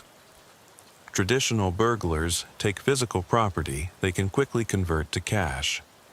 These intruders are taking time to photograph or copy documents, which means they're planning longer-term exploitation of the information they're gathering. The expanded interviews revealed disturbing details that hadn't emerged during the initial police reports. Margaret Klein discovered that someone had accessed her online banking account 3 days after the break-in, though no money had been transferred. The login had occurred from a location in Manhattan at 3 a.m., when Klein was asleep in her Brooklyn apartment. Robert Chen found that his credit report had been accessed by an unknown party claiming to be conducting a pre-employment background check for a company that didn't exist. The credit inquiry occurred 2 days after his home office was searched. Patricia Williams received a call from her bank's fraud prevention department asking about suspicious activity on her account. Someone had attempted to change her mailing address and request replacement credit cards, but the bank's security measures had blocked the requests pending verification. They're not just copying information, Chang realized. They're immediately using it to access accounts, establish new credit, and potentially assume the victims' identities for various types of fraud. The investigation expanded to include the NYPD's Financial Crimes Task Force and coordination with federal agencies that specialized in identity theft operations. The systematic nature of the intrusions and the sophisticated use of the stolen information suggested an organized operation that likely extended beyond the 3 known victims. Chang and Torres conducted a canvass of the Park Slope neighborhood, looking for additional victims who might not have realized they had been targeted. Many residents reported sleeping unusually deeply on specific nights over the past several months, but most had attributed the experience to stress, fatigue, or natural variation in sleep patterns. The scary thing, Torres observed during their investigation, is that most people wouldn't necessarily notice if someone carefully searched through their personal documents. Unless they're extremely organized or have photographic memory, subtle changes in how papers are arranged could go undetected. Chang's analysis of the financial exploitation revealed that the perpetrators had detailed knowledge of banking procedures, credit reporting systems, and identity verification processes. They knew exactly what information was needed to access accounts, apply for credit, and manipulate various types of financial records. This isn't amateur hour, Chang told Santos during a case briefing. Whoever's doing this has professional-level knowledge of financial systems and identity theft techniques. They're extracting specific information and using it efficiently to exploit victims' financial accounts. The investigation took a significant turn when Torres and Chang discovered that all 3 confirmed victims had used the same medical laboratory for recent blood work. Brooklyn Medical Labs, located in Park Slope, had processed routine blood tests for Klein, Chen, and Williams within 2 months of their respective break-ins. That can't be coincidence. Torres said as they reviewed the victim's medical records. Someone at the lab might have access to patient information and home addresses. Chang's investigation of Brooklyn medical labs revealed that the facility processed blood work for thousands of patients throughout Brooklyn and maintained extensive databases containing names, addresses, dates of birth, and medical information that would be valuable for identity theft operations. More disturbing was the discovery that the lab used contracted phlebotomists who made house calls for elderly or mobility-limited patients. The service required technicians to visit patients' homes, providing opportunities to observe security measures, daily routines, and the presence of valuable information. Home visit medical services would be perfect cover for casing potential targets, Chang realized. The technicians have legitimate reasons to be in people's homes, access to personal information, and opportunities to observe how to gain access later. Torres and Chang requested employment records for Brooklyn Medical Lab's contracted personnel, looking for individuals with criminal histories or connections to identity theft operations. The investigation revealed that 2 recent employees had been hired despite incomplete background checks and had subsequently left their positions around the time the break-ins began. One of the former employees, Thomas Morrison, had been terminated for accessing patient records beyond what was necessary for his job duties. Morrison's employment history included previous positions at medical facilities in other states, and preliminary background checks revealed possible connections to financial crimes investigations in New Jersey and Pennsylvania. Morrison fits the profile, Chang told Torres as they reviewed his employment file. Medical training would explain knowledge of sedatives or drugs that could cause memory gaps. Previous positions at medical facilities would provide access to personal information and opportunities to develop identity theft techniques. The investigation team decided to conduct a surveillance of Morrison while seeking warrants to search his residence and examine his financial records. Morrison's current address was listed as a studio apartment in Crown Heights, but neighbors reported that he was rarely seen and kept irregular hours. If Morrison is using medical knowledge to drug victims and conducting break-ins during night hours, his irregular schedule would make sense, Torres observed. He'd need to sleep during the day and work at night to avoid detection. Chang's investigation of Morrison's financial records revealed suspicious patterns that supported their theory about his involvement in the identity theft operation. Morrison had numerous bank accounts, credit cards issued under slightly different name variations, and financial activity that suggested income from sources beyond his medical technician salary. He's definitely engaged in identity theft, Chang concluded. Multiple accounts, varied name spellings, income sources that don't match legitimate employment. The question is whether he's working alone or part of a larger operation. The answer came when Torres and Chang discovered that Morrison had been in contact with several other individuals who had similar employment histories at medical facilities and suspicious financial patterns. The investigation revealed a network of at least 6 people using medical access to target identity theft victims across Brooklyn and potentially other boroughs.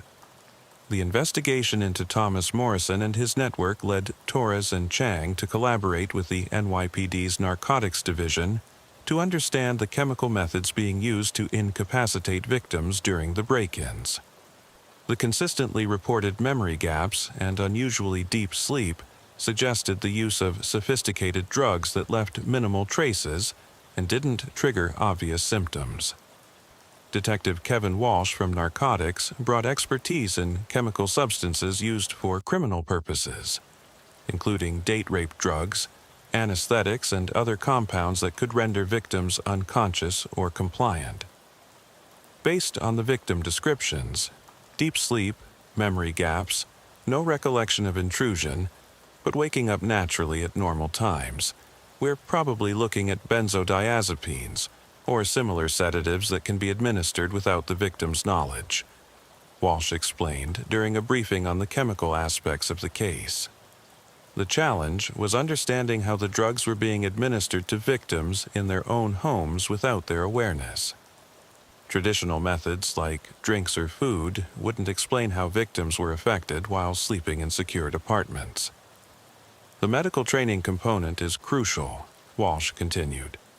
Morrison and his associates would know how to calculate dosages, understand drug interactions, and potentially use delivery methods that wouldn't be obvious to victims or investigating officers. Chang's research into Morrison's background revealed that he had advanced training in phlebotomy and medical laboratory procedures, including knowledge of anesthetics and sedatives used in medical settings. His access to medical supplies and drugs through his employment at various facilities could explain how he obtained the substances used to incapacitate victims. He also has lock-picking skills, Torres added, reviewing Morrison's criminal history. 2 arrests in Pennsylvania for burglary, though charges were dropped due to insufficient evidence. The combination of medical knowledge and breaking and entering skills makes him a perfect candidate for these types of operations. The investigation team decided to conduct a controlled surveillance operation designed to catch Morrison in the act of targeting a victim. Working with patrol officers in Park Slope, they identified potential targets based on the demographic patterns of previous victims. Middle-aged to elderly residents living alone in ground floor or easily accessible apartments. The surveillance operation required coordination between multiple units to maintain continuous observation while remaining undetected. Morrison's irregular schedule and cautious behavior suggested he was aware of potential police attention and taking measures to avoid detection. He's definitely surveillance conscious, Torres observed during the 3rd night of watching Morrison's movements. He varies his routes, uses public transportation to obscure his destinations, and spends time conducting counter-surveillance to identify potential police presence. The breakthrough came when surveillance teams observed Morrison meeting with 2 other individuals in Prospect Park at 2 a.m. on a Thursday night. The meeting lasted approximately 20 minutes, and involved the exchange of what appeared to be documents, medical supplies, and small containers that could contain drugs or chemicals. This confirms he's part of a larger network, Chang realized. They're coordinating targets, sharing information, and distributing materials needed for the operations. Torres and Chang followed one of Morrison's associates to a storage facility in Red Hook, where surveillance revealed multiple individuals accessing units that appeared to contain equipment and supplies consistent with identity theft operations. Computers, document scanning equipment, and what looked like medical supplies. They've got a sophisticated operation, Walsh observed during the surveillance debrief. Medical knowledge for drug administration, lock-picking skills for entry, scanning equipment for document copying, and coordination between multiple operatives for efficiency and security. The investigation team obtained warrants to search the storage facility and Morrison's apartment simultaneously, hoping to gather evidence of the drug administration methods and document the full scope of the identity theft network. The search of Morrison's apartment revealed a disturbing collection of materials that confirmed their theories about his methods. Medical supplies, including syringes, various sedatives, and lock-picking tools were found alongside detailed notes about potential targets, including photographs and personal information about dozens of Brooklyn residents. He's been conducting surveillance of potential victims for months, Chang discovered while reviewing Morrison's notes. Names, addresses, work schedules, security measures, medical information. He's building comprehensive profiles before targeting anyone. The most disturbing discovery was Morrison's method for drug administration. Rather than using traditional injection or ingestion methods, he had developed a technique using aerosol delivery of sedatives through apartment ventilation systems or under doors, allowing him to incapacitate victims without direct contact. he's using medical nebulizers to create drug aerosols that can be introduced into apartments through small openings, Walsh explained.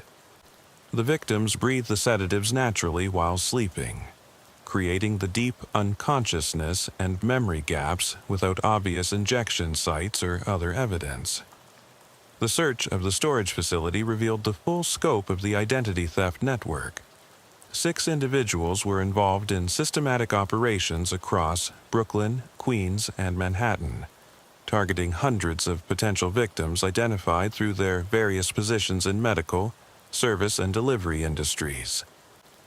Computer equipment at the facility contained databases with personal information about over 2,000 individuals, including detailed profiles, financial information, and operational plans for exploiting their identities for various types of fraud. "This is massive," Chang told Santos during the post-search briefing. "They've been operating for at least 2 years, targeting hundreds of people and stealing millions of dollars through identity theft, credit fraud, and financial account manipulation." The coordinated arrests of Morrison and his 5 associates yielded evidence of one of the largest identity theft operations ever discovered in New York City. But the investigation also revealed that the network had connections to similar operations in other states, suggesting a national or international criminal enterprise using medical access to conduct systematic identity theft. Torres's initial recognition of the pattern in seemingly routine burglary reports had led to the exposure of a sophisticated criminal operation that might have continued undetected for years, victimizing thousands of people throughout the region.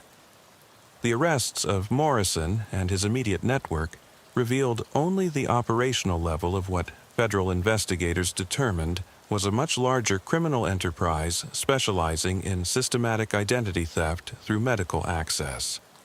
FBI Special Agent Jennifer Walsh, brought in to coordinate the federal investigation, briefed Torres and Chang on the national scope of what they had uncovered.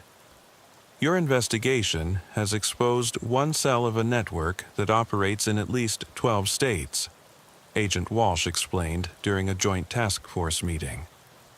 "They're using medical access, service industry positions, and delivery services to identify and target victims for comprehensive identity theft operations." The federal investigation revealed that the network used sophisticated data analysis to identify optimal targets based on financial profiles, security vulnerabilities, and personal information gathered through various legitimate business interactions. Morrison's Brooklyn operation was one of dozens of similar cells operating throughout the United States. "They're essentially running a criminal intelligence service specializing in identity theft," Agent Walsh continued. "Medical records, service appointments, delivery schedules, any business interaction that provides access to personal information is being exploited to identify potential victims." Chang's analysis of the computer equipment seized from the storage facility revealed artificial intelligence systems that could process vast amounts of personal data to identify high-value targets and predict optimal timing for identity theft operations. The AI can analyze someone's financial records, spending patterns, work schedule, and personal habits to determine when they're most vulnerable to identity theft and least likely to detect the exploitation quickly, Chang explained to the task force. The sophistication of the operation exceeded anything local law enforcement had previously encountered. The network used encrypted communications, international banking connections, and sophisticated money laundering techniques to protect their operations and profits from law enforcement detection. Torres's role in the expanded investigation focused on identifying additional victims and understanding the full scope of the Brooklyn operations. Interviews with hundreds of potential targets revealed that many people had experienced the characteristic deep sleep and memory gaps, but hadn't connected the experiences to criminal activity. "The scary thing is how many people experienced the intrusions without realizing they were victimized," Torres told Agent Walsh during victim interviews. Most attributed the deep sleep to natural causes and didn't notice the subtle changes in their personal documents. The investigation also revealed that the network had been selling victim information to other criminal organizations specializing in different types of exploitation. Personal data gathered through the medical access operations was valuable for various criminal purposes beyond traditional identity theft. Tax fraud, insurance fraud, employment fraud, government benefits fraud.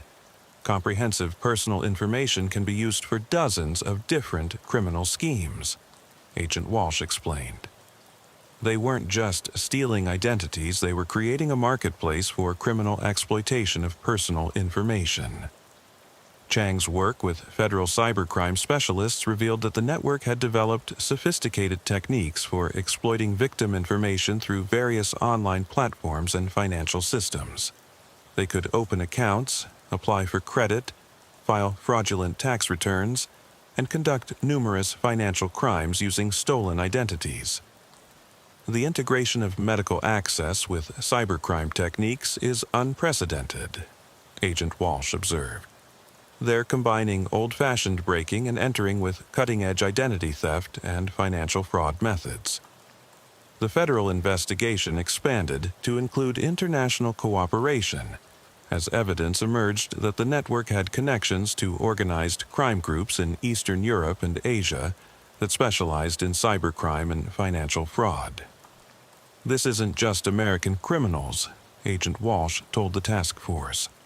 They're working with international networks that provide technical expertise, money laundering services, and markets for stolen information. Torres and Chang's investigation had evolved from routine burglary reports to a complex international criminal enterprise that threatened the financial security of thousands of victims across multiple countries. The personal impact on Torres was significant, as he realized that his attention to patterns in seemingly minor crimes had led to the exposure of threats that most people didn't know existed. I started with 3 elderly people who thought someone had been in their apartments, Torres reflected during the investigation.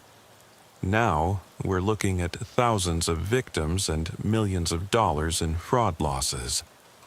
The federal investigation would continue for months, as authorities worked to identify all victims, trace financial losses, and coordinate with international partners to disrupt the network's global operations. But Torres's experience had taught him that modern criminals could exploit any access to personal information for sophisticated fraud operations, requiring law enforcement to recognize patterns and connections that might not be obvious during initial investigations. As the federal investigation expanded over the following months, Torres found himself working as a consultant to help identify the scope of victims and understand the operational methods used by the identity theft network. His expertise in recognizing the subtle signs of chemically assisted intrusions became valuable for investigating similar operations in other jurisdictions. The full scope of the network revealed a criminal enterprise that had been operating for over 4 years, systematically exploiting medical and service industry access to conduct comprehensive identity theft operations across multiple states and international boundaries. They were running what amounts to a memory harvesting operation, Agent Walsh explained during a briefing on the investigation's findings. Using chemical sedation to access victims' homes and personal information while ensuring the victims wouldn't remember the intrusions or be able to provide useful evidence to law enforcement. Torres worked with victims' advocacy groups to help people understand how to protect themselves from similar operations and recognize signs that their personal information might have been compromised. The education program focused on the importance of monitoring financial accounts, credit reports, and personal documents for signs of unauthorized access. The challenge is that this type of identity theft can go undetected for months or years, Torres explained during community education sessions. Victims don't know they've been targeted. and the criminals used the information gradually to avoid triggering obvious fraud alerts. The investigation also revealed vulnerabilities in medical privacy and security that extended far beyond the specific criminal network Torres had helped expose. Medical facilities, home health services, and healthcare-related businesses had access to comprehensive personal information that could be exploited for various criminal purposes. Torres's work with federal agencies led to new protocols for background checks and security measures in medical and service industries that had access to personal information in homes. But the implementation of enhanced security measures was complicated by the legitimate business needs of healthcare providers and service companies. We need to balance security against the practical requirements of medical care and home services, Torres observed during policy discussions with healthcare administrators. People need access to medical care and home services, but they also need protection from criminals who might exploit those business relationships. The psychological impact of the investigation affected Torres's approach to police work and his understanding of how sophisticated criminals could exploit normal business interactions for criminal purposes. The most disturbing aspect, Torres told the police psychologist during counseling sessions, is realizing how vulnerable people are to systematic exploitation through normal activities like medical care, delivery services, and home maintenance. Any business interaction that involves personal information creates potential criminal opportunities. The federal investigation eventually resulted in over 40 arrests across 12 states and the recovery of millions of dollars in fraudulent transactions. But the investigation also revealed that similar networks continued to operate using evolved techniques that were even more difficult to detect. Torres's expertise in recognizing chemically assisted intrusions led to his assignment to a specialized unit focusing on sophisticated identity theft and financial fraud operations. His experience became the foundation for training programs designed to help law enforcement agencies recognize similar threats. The lesson is that criminals will exploit any access to personal information for sophisticated fraud operations, Torres explained during training sessions for other officers. Medical access, service industry positions, delivery services, any legitimate business interaction can be weaponized for criminal purposes by people with the right knowledge and criminal intent. The ongoing nature of the threat meant that Torres's expertise would continue to be valuable as criminal organizations developed new methods for accessing personal information and exploiting it for various types of fraud. But the personal cost of the investigation included permanent awareness that any business interaction involving personal information could potentially be exploited by sophisticated criminals seeking to gather intelligence for identity theft operations. 2 years after his initial investigation, Torres was contacted by federal agents investigating what appeared to be an evolution of the medical access identity theft network he had helped expose. The new operations had adapted to law enforcement countermeasures by developing even more sophisticated methods for accessing personal information and exploiting it for criminal purposes. "They've gone digital," Agent Walsh explained during a briefing on the new threats. Instead of physically breaking into homes to access documents, they're using cyber techniques to access the same information remotely while still using chemical sedation to prevent victims from detecting the intrusions. The evolved network had developed capabilities for remotely accessing home computer systems, Wi-Fi networks, and smart home devices, while victims were chemically sedated, allowing them to gather comprehensive personal information without leaving physical evidence of intrusion. Torres's expertise in recognizing the signs of chemical sedation became crucial for identifying victims of the new cyber-assisted operations, which still relied on his original observation about memory gaps and unusually deep sleep. "The chemical component remains constant," Torres observed during the investigation. "Victims still report the same deep sleep and memory loss, But now the criminals are accessing digital information rather than physical documents. The investigation revealed that the network had developed artificial intelligence systems that could automatically identify and extract valuable personal information from compromised home computer systems, creating an industrial-scale identity theft operation that could process hundreds of victims simultaneously. Torres worked with cybercrime specialists to understand how the digital access integrated with the chemical sedation to create a comprehensive exploitation method that was extremely difficult for victims to detect or for law enforcement to investigate. They're combining the worst aspects of cybercrime with the worst aspects of breaking and entering, Torres told federal investigators. Victims are unconscious during the intrusion, so they can't provide evidence about the break-in, and the criminals are accessing digital information that doesn't leave obvious physical evidence.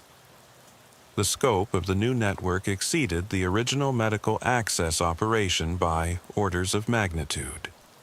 Computer analysis revealed that they had accessed personal information from over 10,000 victims across 23 states, creating one of the largest identity theft operations in American law enforcement history. Torres's role in the investigation expanded to include training federal agents and international law enforcement partners on recognizing the signs of chemically assisted cyber intrusions, a new category of crime that combined elements of traditional breaking and entering with sophisticated cybercrime techniques. This represents a new evolution in organized crime, Torres explained during an international law enforcement conference. Criminals are combining physical access methods with cyber exploitation techniques to create comprehensive identity theft capabilities that exceed what either approach could achieve independently. The investigation also revealed that the network was selling victim information in underground digital marketplaces that connected various types of criminal organizations seeking personal data for different types of exploitation. There's an entire economy built around stolen personal information, Agent Walsh told Torres during the investigation. Medical records for insurance fraud, financial information for tax fraud, personal details for social engineering. Comprehensive victim profiles can be sold to multiple criminal organizations for different purposes. Torres's understanding of how the network operated became valuable for federal efforts to disrupt the underground economy that had developed around systematic identity theft and personal information exploitation. But the investigation also revealed that Torres's own personal information had been compromised by the network, which had identified him as a threat to their operations and had conducted surveillance of his activities and personal relationships. Enhanced security measures became necessary to protect Torres from potential retaliation, but the measures also reinforced his understanding of how vulnerable people were to systematic exploitation by criminal organizations with sophisticated capabilities. The most frightening aspect, Torres told federal investigators, is realizing that any aspect of modern life involving digital devices or personal information can be exploited by criminal organizations with the right technical capabilities and criminal intent. 3 years into his involvement with federal investigations of identity theft networks, Torres found himself struggling with the psychological impact of constant awareness about personal information vulnerabilities and the sophisticated methods criminal organizations use to exploit ordinary people. Working with Dr. Sarah Kim, a psychologist specializing in law enforcement trauma, Torres addressed how his expertise in recognizing identity theft operations had affected his ability to maintain normal personal relationships and daily activities. Every business interaction, every medical appointment, every service call to my apartment, I'm constantly analyzing whether someone might be gathering intelligence for criminal purposes, Torres explained during counseling sessions. It's exhausting to treat every normal interaction as a potential security threat. Dr. Kim helped Torres understand that his hypervigilance was a natural response to the comprehensive threats he had learned to recognize, but that it could become counterproductive if it prevented him from maintaining normal personal relationships and daily activities. Your expertise protects people from sophisticated criminal exploitation, Dr. Kim explained, but you need to develop methods for distinguishing between appropriate professional caution and excessive personal paranoia. Torres's work with federal agencies had also revealed that his family members and personal associates had been subjected to surveillance and intelligence gathering by criminal organizations that saw him as a threat to their operations. "They know everything about my personal life," Torres told Dr. Kim. "My family's daily routines, my friends' financial information, my girlfriend's work schedule. They've conducted the same type of comprehensive intelligence gathering on me that they use against their criminal targets." The security measures necessary to protect Torres from retaliation included changes to his personal routines, enhanced security for his residence, and coordination with federal agencies to monitor potential threats to his safety. But the security measures also isolated Torres from normal social interactions and created stress for family members and friends who were affected by the security protocols necessary to protect him. "The hardest part," Torres told Dr. Kim, "is that I can't have normal relationships when every person I interact with might potentially be gathering intelligence about me for criminal organizations that want to neutralize my threat to their operations." Torres's expertise had made him valuable to federal law enforcement agencies investigating identity theft networks, but it had also made him a permanent target for criminal retaliation and required lifestyle changes that affected every aspect of his personal life. The ongoing nature of the threats meant that Torres's security situation would never normalize, as new criminal organizations continued to identify him as an obstacle to their operations. "I've become a professional target," Torres observed. "My knowledge of identity theft networks makes me valuable to law enforcement, but it also makes me a threat to criminal organizations that will continue to see me as someone who needs to be neutralized." Despite the personal costs, Torres remained committed to his work, helping federal agencies identify and disrupt sophisticated identity theft operations that threatened the financial security of thousands of innocent people. "Someone has to understand how these operations work and help protect people from exploitation," Torres told Dr. Kim. "If law enforcement doesn't develop expertise in recognizing these threats, criminal organizations will continue to victimize vulnerable people using increasingly sophisticated methods." The counseling sessions helped Torres develop techniques for managing the psychological stress of his work while maintaining his effectiveness as an investigator specializing in identity theft operations. But the fundamental challenge remained. Torres's expertise in recognizing criminal exploitation of personal information had made him permanently aware of vulnerabilities that most people didn't know existed, creating constant stress about threats that were real but largely invisible to the general public. 4 years after his initial investigation, Torres was recruited by the Department of Homeland Security to help develop national security protocols for protecting critical infrastructure and government personnel from identity theft networks that had evolved to target not just individual civilians, but government officials, military personnel, and others with access to sensitive information. "The criminal organizations you helped expose have evolved beyond financial fraud," DHS coordinator Rebecca Martinez explained during Torres's briefing at the agency's headquarters. "They're now conducting systematic identity theft operations against government personnel to gain access to classified information and critical infrastructure systems. The national security implications of sophisticated identity theft networks targeting government personnel created new categories of threats that combined traditional criminal activities with espionage and national security concerns."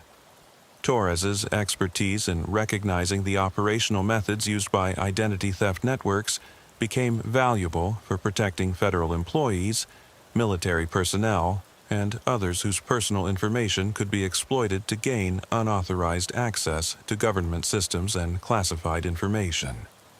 They're using the same basic methods: medical access, service industry infiltration, chemical sedation, but now they're targeting people whose identities can be used to access government facilities, computer systems, and classified information, Torres explained during training sessions for federal security personnel. The investigation revealed that identity theft networks had been contracted by foreign intelligence services seeking to gather information about American government operations, military capabilities, and critical infrastructure vulnerabilities. This isn't just organized crime anymore, Coordinator Martinez told Torres. These networks are conducting intelligence operations on behalf of hostile foreign governments that want to penetrate American security systems. Torres's role in the national security investigation required him to receive higher-level security clearances and undergo extensive background checks that reflected the sensitive nature of the threats being investigated. Working with intelligence community analysts, Torres helped develop profiles of how criminal identity theft networks could be used for espionage purposes, and what types of government personnel were most vulnerable to systematic exploitation. Anyone with security clearances, access to government facilities, or knowledge of critical infrastructure systems could be targeted, Torres observed during intelligence community briefings. The criminals aren't just stealing money anymore. They're stealing access to national security information. The investigation also revealed that Torres's own government work had made him a target for foreign intelligence services, seeking to neutralize his expertise in recognizing and disrupting identity theft operations that could be used for espionage purposes. Enhanced security measures included relocation to secure housing, continuous protective surveillance, and restricted communication protocols that isolated Torres from normal personal interactions while protecting him from potential threats. Your expertise threatens criminal networks that provide services to foreign intelligence operations, the security specialist explained to Torres. You represent a significant obstacle to espionage activities that depend on sophisticated identity theft capabilities. The personal cost of Torres's national security work included permanent separation from his previous life and relationships, as the security measures necessary to protect him required assuming a new identity and relocating to a protected environment. I started as a patrol officer responding to burglary reports, Torres reflected during a rare break from his classified responsibilities. Now, I'm working to protect national security from criminal organizations that conduct espionage operations using identity theft techniques. The evolution of Torres's career from local police work to national security operations reflected how sophisticated criminal organizations had developed capabilities that threatened not just individual victims, but the security of government institutions and critical infrastructure systems. But the ongoing nature of the threat meant that Torres's expertise would continue to be needed as criminal identity theft networks developed even more sophisticated methods for exploiting personal information for both criminal and espionage purposes. The war for information security continues, Torres wrote in his classified journal. Criminal organizations are developing capabilities that exceed what traditional law enforcement can address, requiring intelligence community resources and national security responses to protect both individua, citizens, and government institutions. 5 years after his initial investigation, Torres found himself working under deep cover as part of a classified program designed to infiltrate international criminal networks that specialized in identity theft for espionage purposes. His expertise in recognizing systematic identity theft operations made him uniquely qualified for the dangerous work of operating undercover within criminal organizations that provided services to foreign intelligence agencies. You're going to become part of the networks you've been fighting, DHS Director Sarah Chen explained during Torres's final briefing before his deep cover assignment. The only way to effectively investigate international identity theft operations that serve foreign intelligence purposes is to infiltrate them from within and understand how they recruit, train, and deploy operatives. The deep cover operation required Torres to assume a completely fabricated identity as Miguel Santos, a former medical technician with a criminal background who was seeking opportunities in sophisticated identity theft operations. His cover story was built around his actual expertise in recognizing chemical sedation techniques and medical access methods. Operating under his new identity, Torres spent months establishing credibility within the international criminal community that specialized in identity theft for espionage purposes. The work required him to participate in activities that bordered on actual criminal behavior, while gathering intelligence about networks that served foreign intelligence agencies. The most difficult aspect, Torres reported during coded communications with his federal handlers, is maintaining credibility within criminal organizations while avoiding participation in actual crimes against innocent victims. These networks test new recruits by involving them in increasingly serious operations to ensure loyalty and competence. The undercover operation revealed that international identity theft networks had evolved far beyond the domestic operations Torres had originally investigated. They now possessed capabilities for conducting comprehensive identity theft operations across multiple countries simultaneously, using sophisticated technology and international coordination. Torres's infiltration of the networks exposed operational methods that included artificial intelligence systems for analyzing potential targets, quantum encryption for protecting communications, and international money laundering networks for protecting criminal profits from law enforcement investigation. They're operating like a parallel intelligence service, Torres reported during secure communications with federal agencies.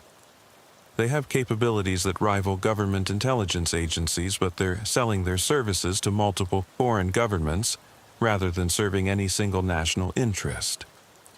The undercover investigation also revealed that international identity theft networks had developed comprehensive files on American law enforcement personnel, government officials, and military personnel who posed threats to their operations or those of their foreign intelligence clients. Torres discovered that his own original investigation had been monitored by international criminal organizations that maintain sources within American law enforcement agencies, allowing them to track investigations and adapt their operations to avoid detection. The penetration of American law enforcement is extensive, Torres reported.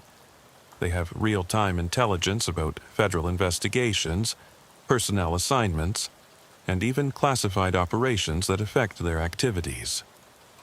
The deep cover operation required Torres to live under constant danger while maintaining his fabricated identity and gathering intelligence about criminal organizations that would eliminate him if they discovered his true role as a federal agent. The psychological pressure was intensified by the isolation from normal support systems and the knowledge that his survival depended on convincing sophisticated criminals that he was someone he wasn't. I'm living in a world where everyone around me represents a potential threat to my life, Torres communicated during psychological evaluation sessions. My survival depends on maintaining a criminal identity while gathering information that could eventually destroy the organizations I'm pretending to serve. The undercover work also revealed personal information about Torres that criminal organizations had gathered through systematic surveillance of his family, friends, and personal relationships over the years since his original investigation. They know more about my real background than my cover identity accounts for, Torres realized during the operation. I have to constantly adapt my story to account for comprehensive intelligence they possess about my actual life and career, The international scope of the identity theft networks created security challenges that extended far beyond American law enforcement capabilities. Criminal organizations could operate across multiple countries, using international boundaries to protect their activities from coordinated law enforcement responses. Torres's expertise in recognizing systematic identity theft patterns was valuable for understanding how international networks operated, but the scope and sophistication of their capabilities exceeded what domestic law enforcement agencies could effectively investigate or disrupt. These organizations have capabilities that threaten national security, Torres reported during the operation. They're conducting identity theft operations that could be used to penetrate government agencies, military installations, and critical infrastructure systems. The deep cover operation eventually gathered sufficient intelligence to conduct coordinated international strikes against multiple identity theft networks simultaneously. But the success also exposed Torres to retaliation from organizations that realized they had been infiltrated and compromised. Torres's extraction from the undercover operation required elaborate security measures to protect him from criminal organizations seeking revenge for his role in disrupting their activities and compromising their relationships with foreign intelligence clients. 6 years after Officer Daniel Torres first noticed that burglary victims in Park Slope couldn't remember details about their intrusions, he found himself working in a classified facility beneath Federal Plaza in Manhattan, coordinating international operations against identity theft networks that had evolved into threats to global security and democratic institutions. The facility, officially designated as the Identity Security Operations Center, represented the evolution of his original investigation into a permanent conflict between law enforcement agencies and criminal organizations that possessed capabilities for systematic identity theft on an industrial scale.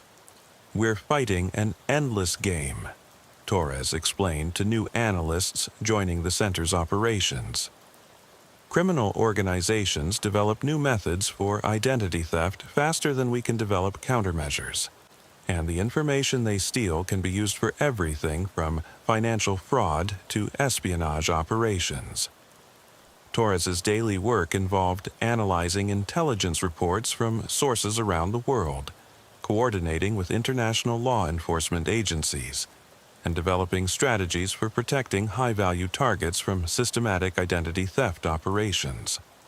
The criminal organizations had continued to evolve their capabilities, developing artificial intelligence systems that could conduct comprehensive identity analysis automatically, quantum communication networks that were immune to government interception, and international coordination that allowed them to operate across multiple countries simultaneously. The gap between criminal capabilities and law enforcement resources continues to widen, Torres observed during briefings for senior government officials. They have access to technologies and resources that allow them to conduct identity theft operations at a scale that exceeds what the traditional law enforcement methods can address. The Identity Security Operations Center represented an attempt to create law enforcement capabilities that could match the sophistication of international identity theft networks, but the effort required resources and international cooperation that pushed the boundaries of what democratic societies considered acceptable for law enforcement activities. Torres worked with CIA technical specialists, NSA communications analysts, and military intelligence officers to develop methods for protecting American citizens and government personnel from identity theft networks that served both criminal and foreign intelligence purposes. "We're using intelligence community methods to investigate criminal organizations that conduct espionage operations," Torres explained during congressional oversight hearings. The traditional boundaries between law enforcement and intelligence operations have disappeared because the threats we're facing exceed what conventional policing methods can address. The personal cost of Torres's career evolution included permanent separation from his original life and relationships. The security measures necessary to protect him from sophisticated criminal retaliation required him to live under continuous protection and monitoring that isolated him from normal social interactions. "I've become a permanent target," Torres told the government psychologist during one of their regular sessions.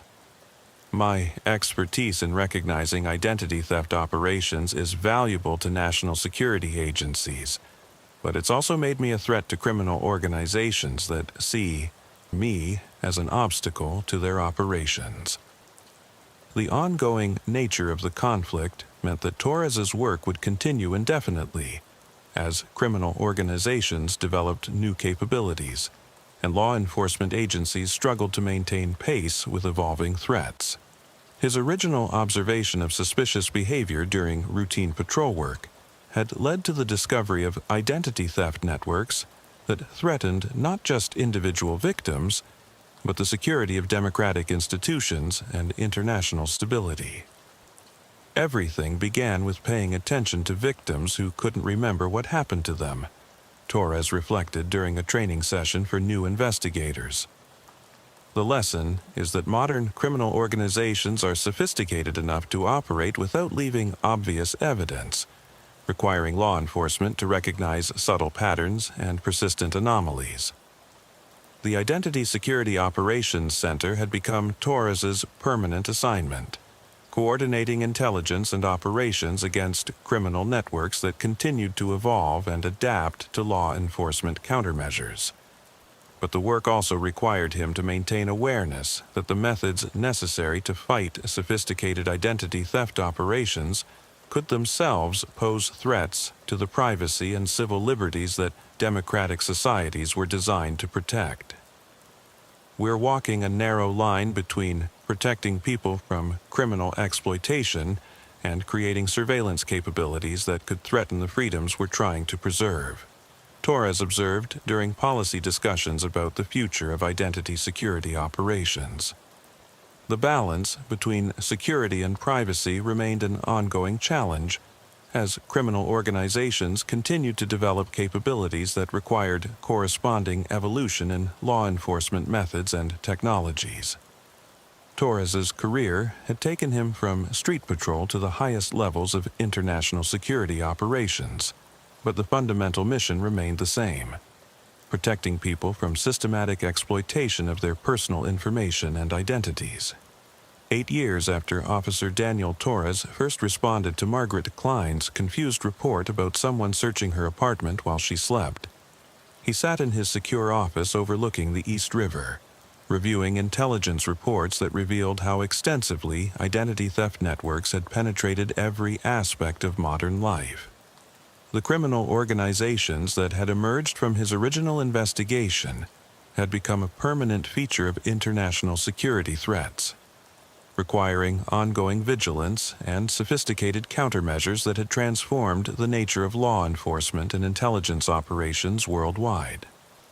Torres's expertise in recognizing systematic identity theft operations had made him one of the most valuable assets in the ongoing effort to protect civilians and government personnel from criminal organizations that could steal and exploit personal information for various purposes.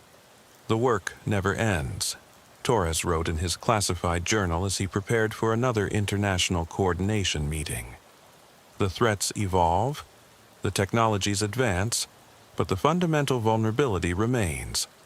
People need to share personal information to participate in modern society, and criminal organizations will always seek to exploit that information for their own purposes." His personal life had been completely absorbed into his professional mission, with security requirements that made normal relationships and activities impossible. The price of expertise in recognizing and fighting identity theft had been the loss of personal privacy and normal social connections. But Torres understood that the work was necessary to protect others from the systematic exploitation that identity theft networks represented. His original instincts about victims who couldn't remember being victimized had led to the discovery of threats that most people never realized existed. "Someone has to remember for those who can't," Torres concluded in his final personal journal entry before beginning another classified assignment. Criminal organizations use memory gaps and confusion to hide their activities from victims and law enforcement. If we don't maintain institutional memory about their methods and develop capabilities to recognize their operations, innocent people will continue to be exploited without ever knowing what happened to them. The Identity Security Operations Center would continue its mission with new personnel trained in the methods Torres had developed, but the ongoing nature of the threat meant that the conflict between criminal identity theft networks and law enforcement would continue indefinitely. Torres's legacy was the understanding that modern criminal organizations possessed capabilities for systematic identity theft that exceeded traditional law enforcement methods, requiring new approaches that integrated intelligence community techniques with conventional policing to protect civilians from sophisticated exploitation. His final assignment would take him back into the international criminal community, where he would continue the dangerous work of understanding and disrupting organizations that threatened the financial security and personal privacy of innocent people through systematic identity theft operations. The eternal vigilance continued, one case at a time, one investigation at a time, one dangerous undercover assignment at a time, protecting people from threats they couldn't remember experiencing and might never realize had affected their lives. As Torres prepared for his next deep cover operation, New York continued its nightly rhythm, unaware that sophisticated criminal organizations were systematically stealing personal information from residents who would never remember being victimized, and equally unaware that dedicated law enforcement professionals were working in the shadows to protect them from exploitation. The endless game persisted, fought by people like Torres who had learned to recognize the subtle signs that revealed systematic criminal exploitation hidden behind legitimate activities, preserving the financial security and personal privacy of urban communities against threats that operated in the spaces where memory failed and evidence disappeared. In his final message to colleagues at the Identity Security Operations Center, Torres wrote, "Trust your instincts when victims can't remember what happened to them. The most dangerous criminal organizations are those that ensure their victims never realize they've been victimized. Memory gaps aren't always natural. Sometimes they're evidence of sophisticated criminal operations that require equally sophisticated investigation methods to detect and disrupt."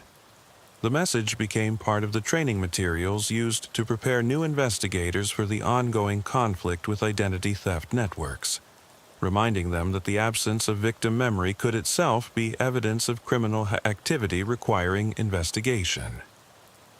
Torres's story had begun with routine patrol work and careful attention to unusual victim behavior, but it had evolved into a career devoted to protecting society from criminal organizations that possessed capabilities for systematic identity theft that exceeded what most people thought possible. The ongoing nature of the threat meant that his work would continue indefinitely, fought in the shadows of legitimate society, where criminal networks operated beyond the awareness of their victims and the detection capabilities of conventional law enforcement. Officer Jessica Park had been patrolling Manhattan's Upper East Side for 2 years when she first encountered the case that would reveal how thoroughly modern technology could be weaponized against unsuspecting victims. It began with what appeared to be a routine domestic disturbance call at a luxury apartment building on East 79th Street. But Park quickly realized she was dealing with something far more sinister than traditional stalking.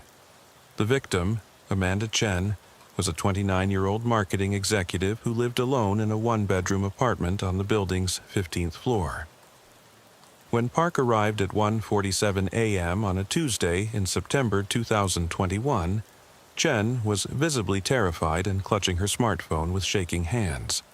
"He's been texting me all night," Chen explained, showing Park a stream of messages that demonstrated disturbing, intimate knowledge of her daily activities. "He knows what I had for dinner, what I watched on Netflix, even what I'm wearing right now." but I've never given my number to anyone suspicious, and I don't know how he could know these things.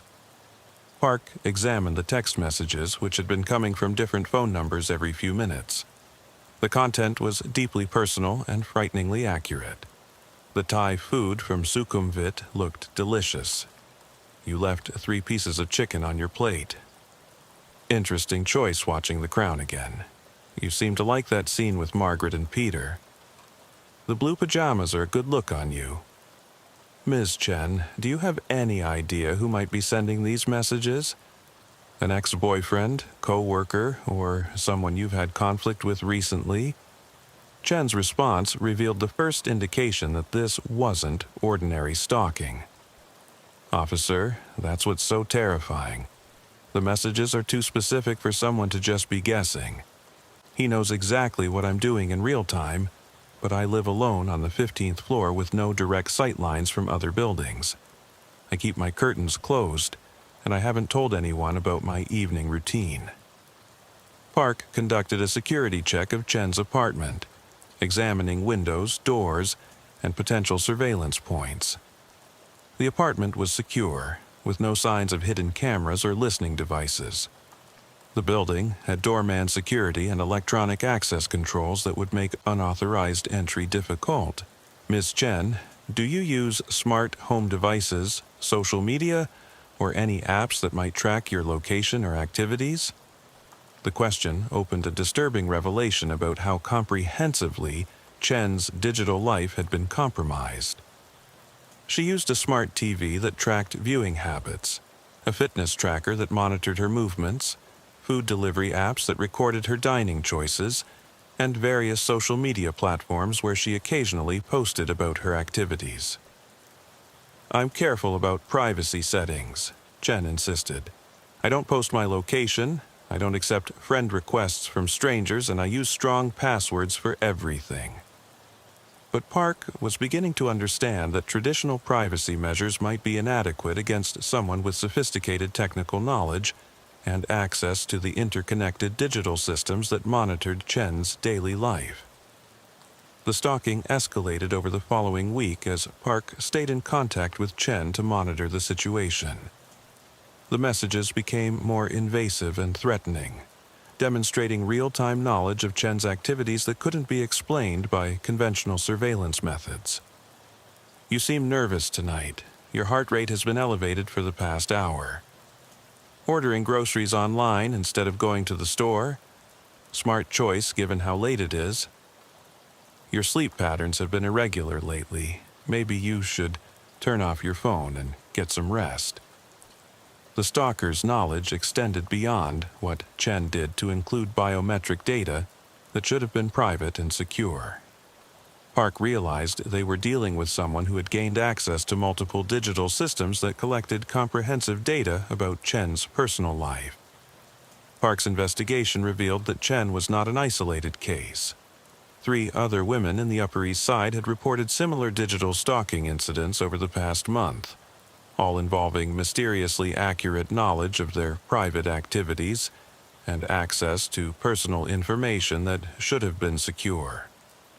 The pattern suggested a sophisticated technical operation rather than individual stalking cases, requiring expertise in cybercrime investigation that exceeded Park's training.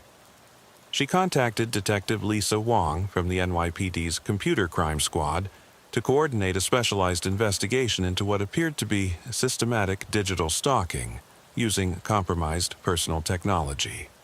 Officer Park, what you're describing sounds like comprehensive digital surveillance using multiple connected devices and online services, Detective Wong explained during their initial briefing. Someone with advanced technical skills could potentially access smart home devices, fitness trackers, social media accounts, and other digital systems to monitor victims' activities in real time. The investigation was about to reveal how vulnerable people had become to digital stalking, in an age when every aspect of daily life was monitored, recorded, and transmitted by interconnected devices that most people trusted without understanding how easily they could be compromised.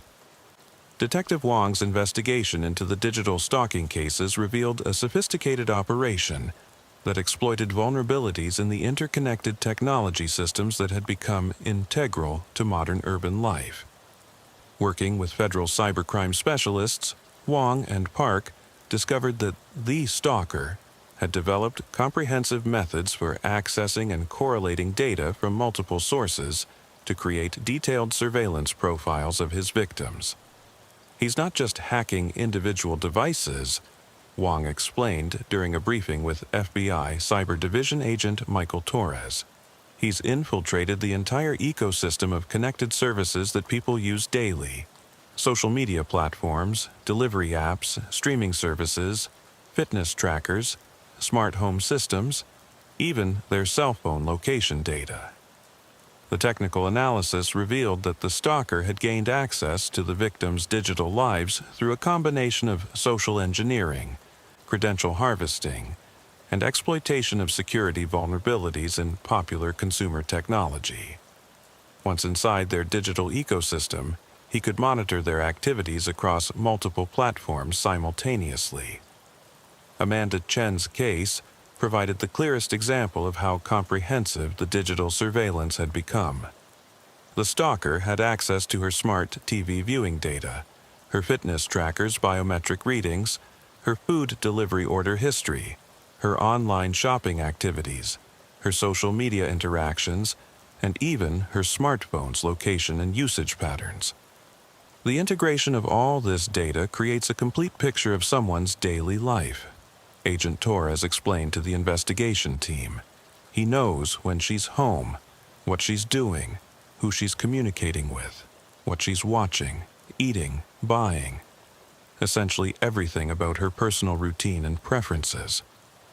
Park's investigation of the other victims revealed similar patterns of comprehensive digital infiltration. The stalker had developed profiles of multiple women in the Upper East Side, all young professionals living alone who used extensively connected technology in their daily lives. He's targeting a specific demographic, Park observed during case review meetings. Professional women in their 20s and 30s who live alone and rely heavily on smart devices, social media, and digital services. They're the most vulnerable to this type of comprehensive digital surveillance. The psychological impact on the victims was severe and unique compared to traditional stalking cases. The women felt completely exposed and violated in ways that physical surveillance couldn't achieve, knowing that their most private activities were being monitored and analyzed by someone with malicious intent. "It's worse than feeling like someone is watching you," Chen told Park during a follow-up interview. "It's knowing that someone has access to every aspect of your digital life. Your thoughts, your preferences, your routines, even your biometric data. There's nowhere to hide from someone who can see everything you do through your own devices." The investigation took a crucial turn when Wong's analysis of the stalking messages revealed technical signatures that suggested the perpetrator was using professional-grade surveillance software typically available only to law enforcement agencies or corporate security firms.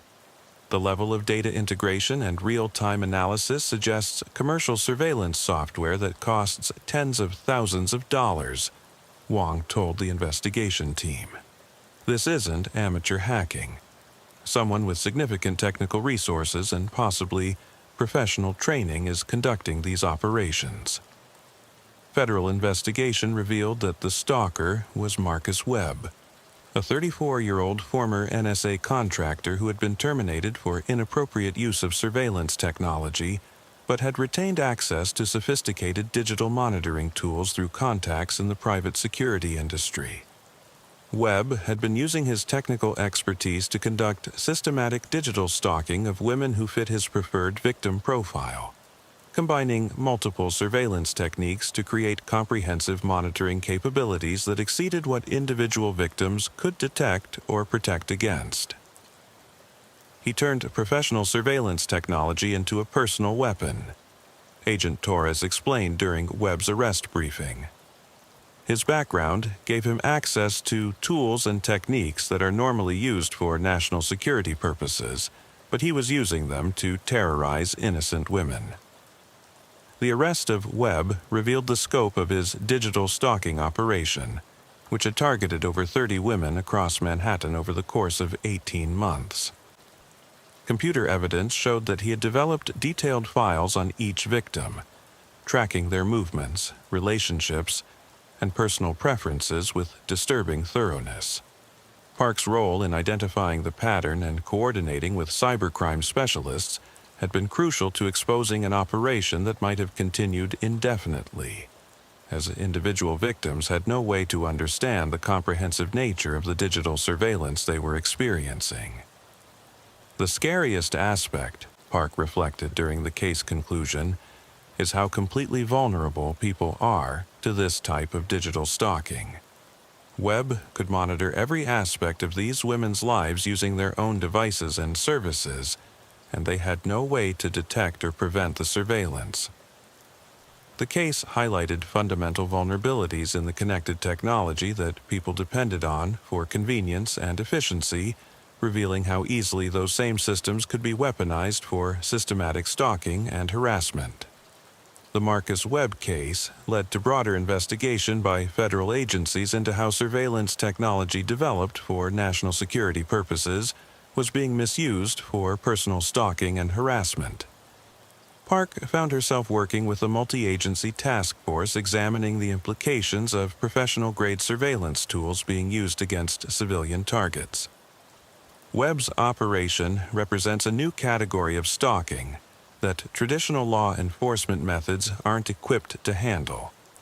FBI Assistant Director Sarah Kim explained during a briefing on the expanded investigation. When stalkers have access to professional surveillance technology, victims become prisoners in their own digital lives. The investigation revealed that Webb had been selling his digital stalking services to other individuals, seeking to monitor ex-partners, business rivals, or other targets. His technical expertise had created a criminal enterprise that provided comprehensive digital surveillance capabilities to customers who wanted to terrorize or control specific individuals. He was essentially running a stalking-as-a-service operation, Park observed during the federal investigation. People could hire him to conduct comprehensive digital surveillance of anyone they wanted to target, using professional tools that victims had no defense against.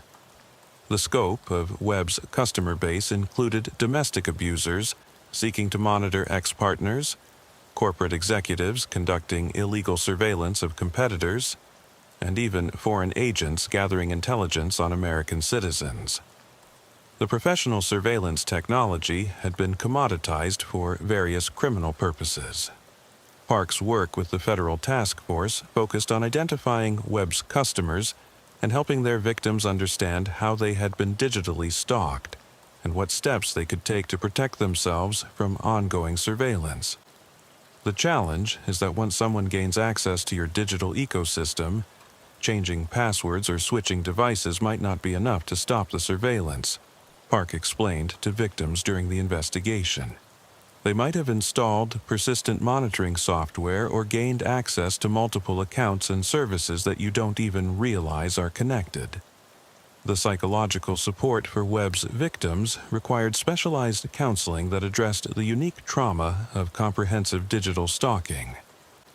Unlike traditional stalking, victims couldn't simply move or change their routines to escape surveillance that was embedded in their technological devices and online services. Digital stalking creates a form of psychological imprisonment, Dr. Rachel Martinez, a specialist in technology-related trauma, explained to the investigation team. Victims feel like they can't escape surveillance that follows them through every aspect of their connected lives. The Webb investigation led to policy changes regarding access to professional surveillance technology and enhanced penalties for digital stalking crimes. But it also revealed fundamental vulnerabilities in consumer technology that made similar operations possible for anyone with sufficient technical knowledge and criminal intent. Park's experience with the case led to her assignment to a specialized unit focusing on technology-enabled crimes, where her understanding of how digital stalking operated became valuable for investigating similar cases and training other officers to recognize sophisticated digital harassment. The Webb case taught us that modern stalking can be invisible and comprehensive in ways that traditional law enforcement wasn't prepared for, Park reflected during training sessions for other officers. When someone can monitor every aspect of a victim's digital life using their own devices and services, the psychological impact is devastating, and the evidence can be difficult to detect.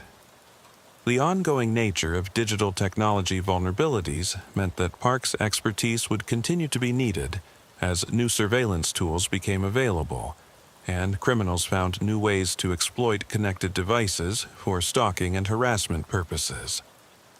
3 years after the Webb investigation, Park was working with federal agencies to develop protocols for protecting high-risk individuals from digital stalking and investigating international cases where similar surveillance technology was being used for espionage and criminal purposes.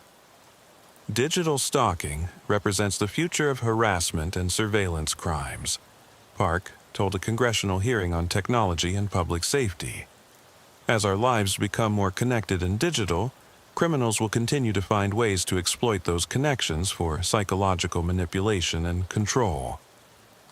The Marcus Webb case had begun with routine domestic disturbance calls, but evolved into a comprehensive examination of how surveillance technology designed to protect national security could be weaponized against innocent civilians, requiring new approaches to law enforcement and victim protection in the digital age. Park's career had been transformed by her recognition that digital stalking represented a new category of crime that required specialized investigation techniques and federal coordination, but the fundamental mission remained the same: protecting people from those who would use technology to terrorize and control others. The digital prison that Webb had created for his victims had been dismantled, but the technology and techniques he had used remained available to others with similar criminal intent, requiring ongoing vigilance and adaptation by law enforcement agencies seeking to protect people from the weaponization of their own connected devices.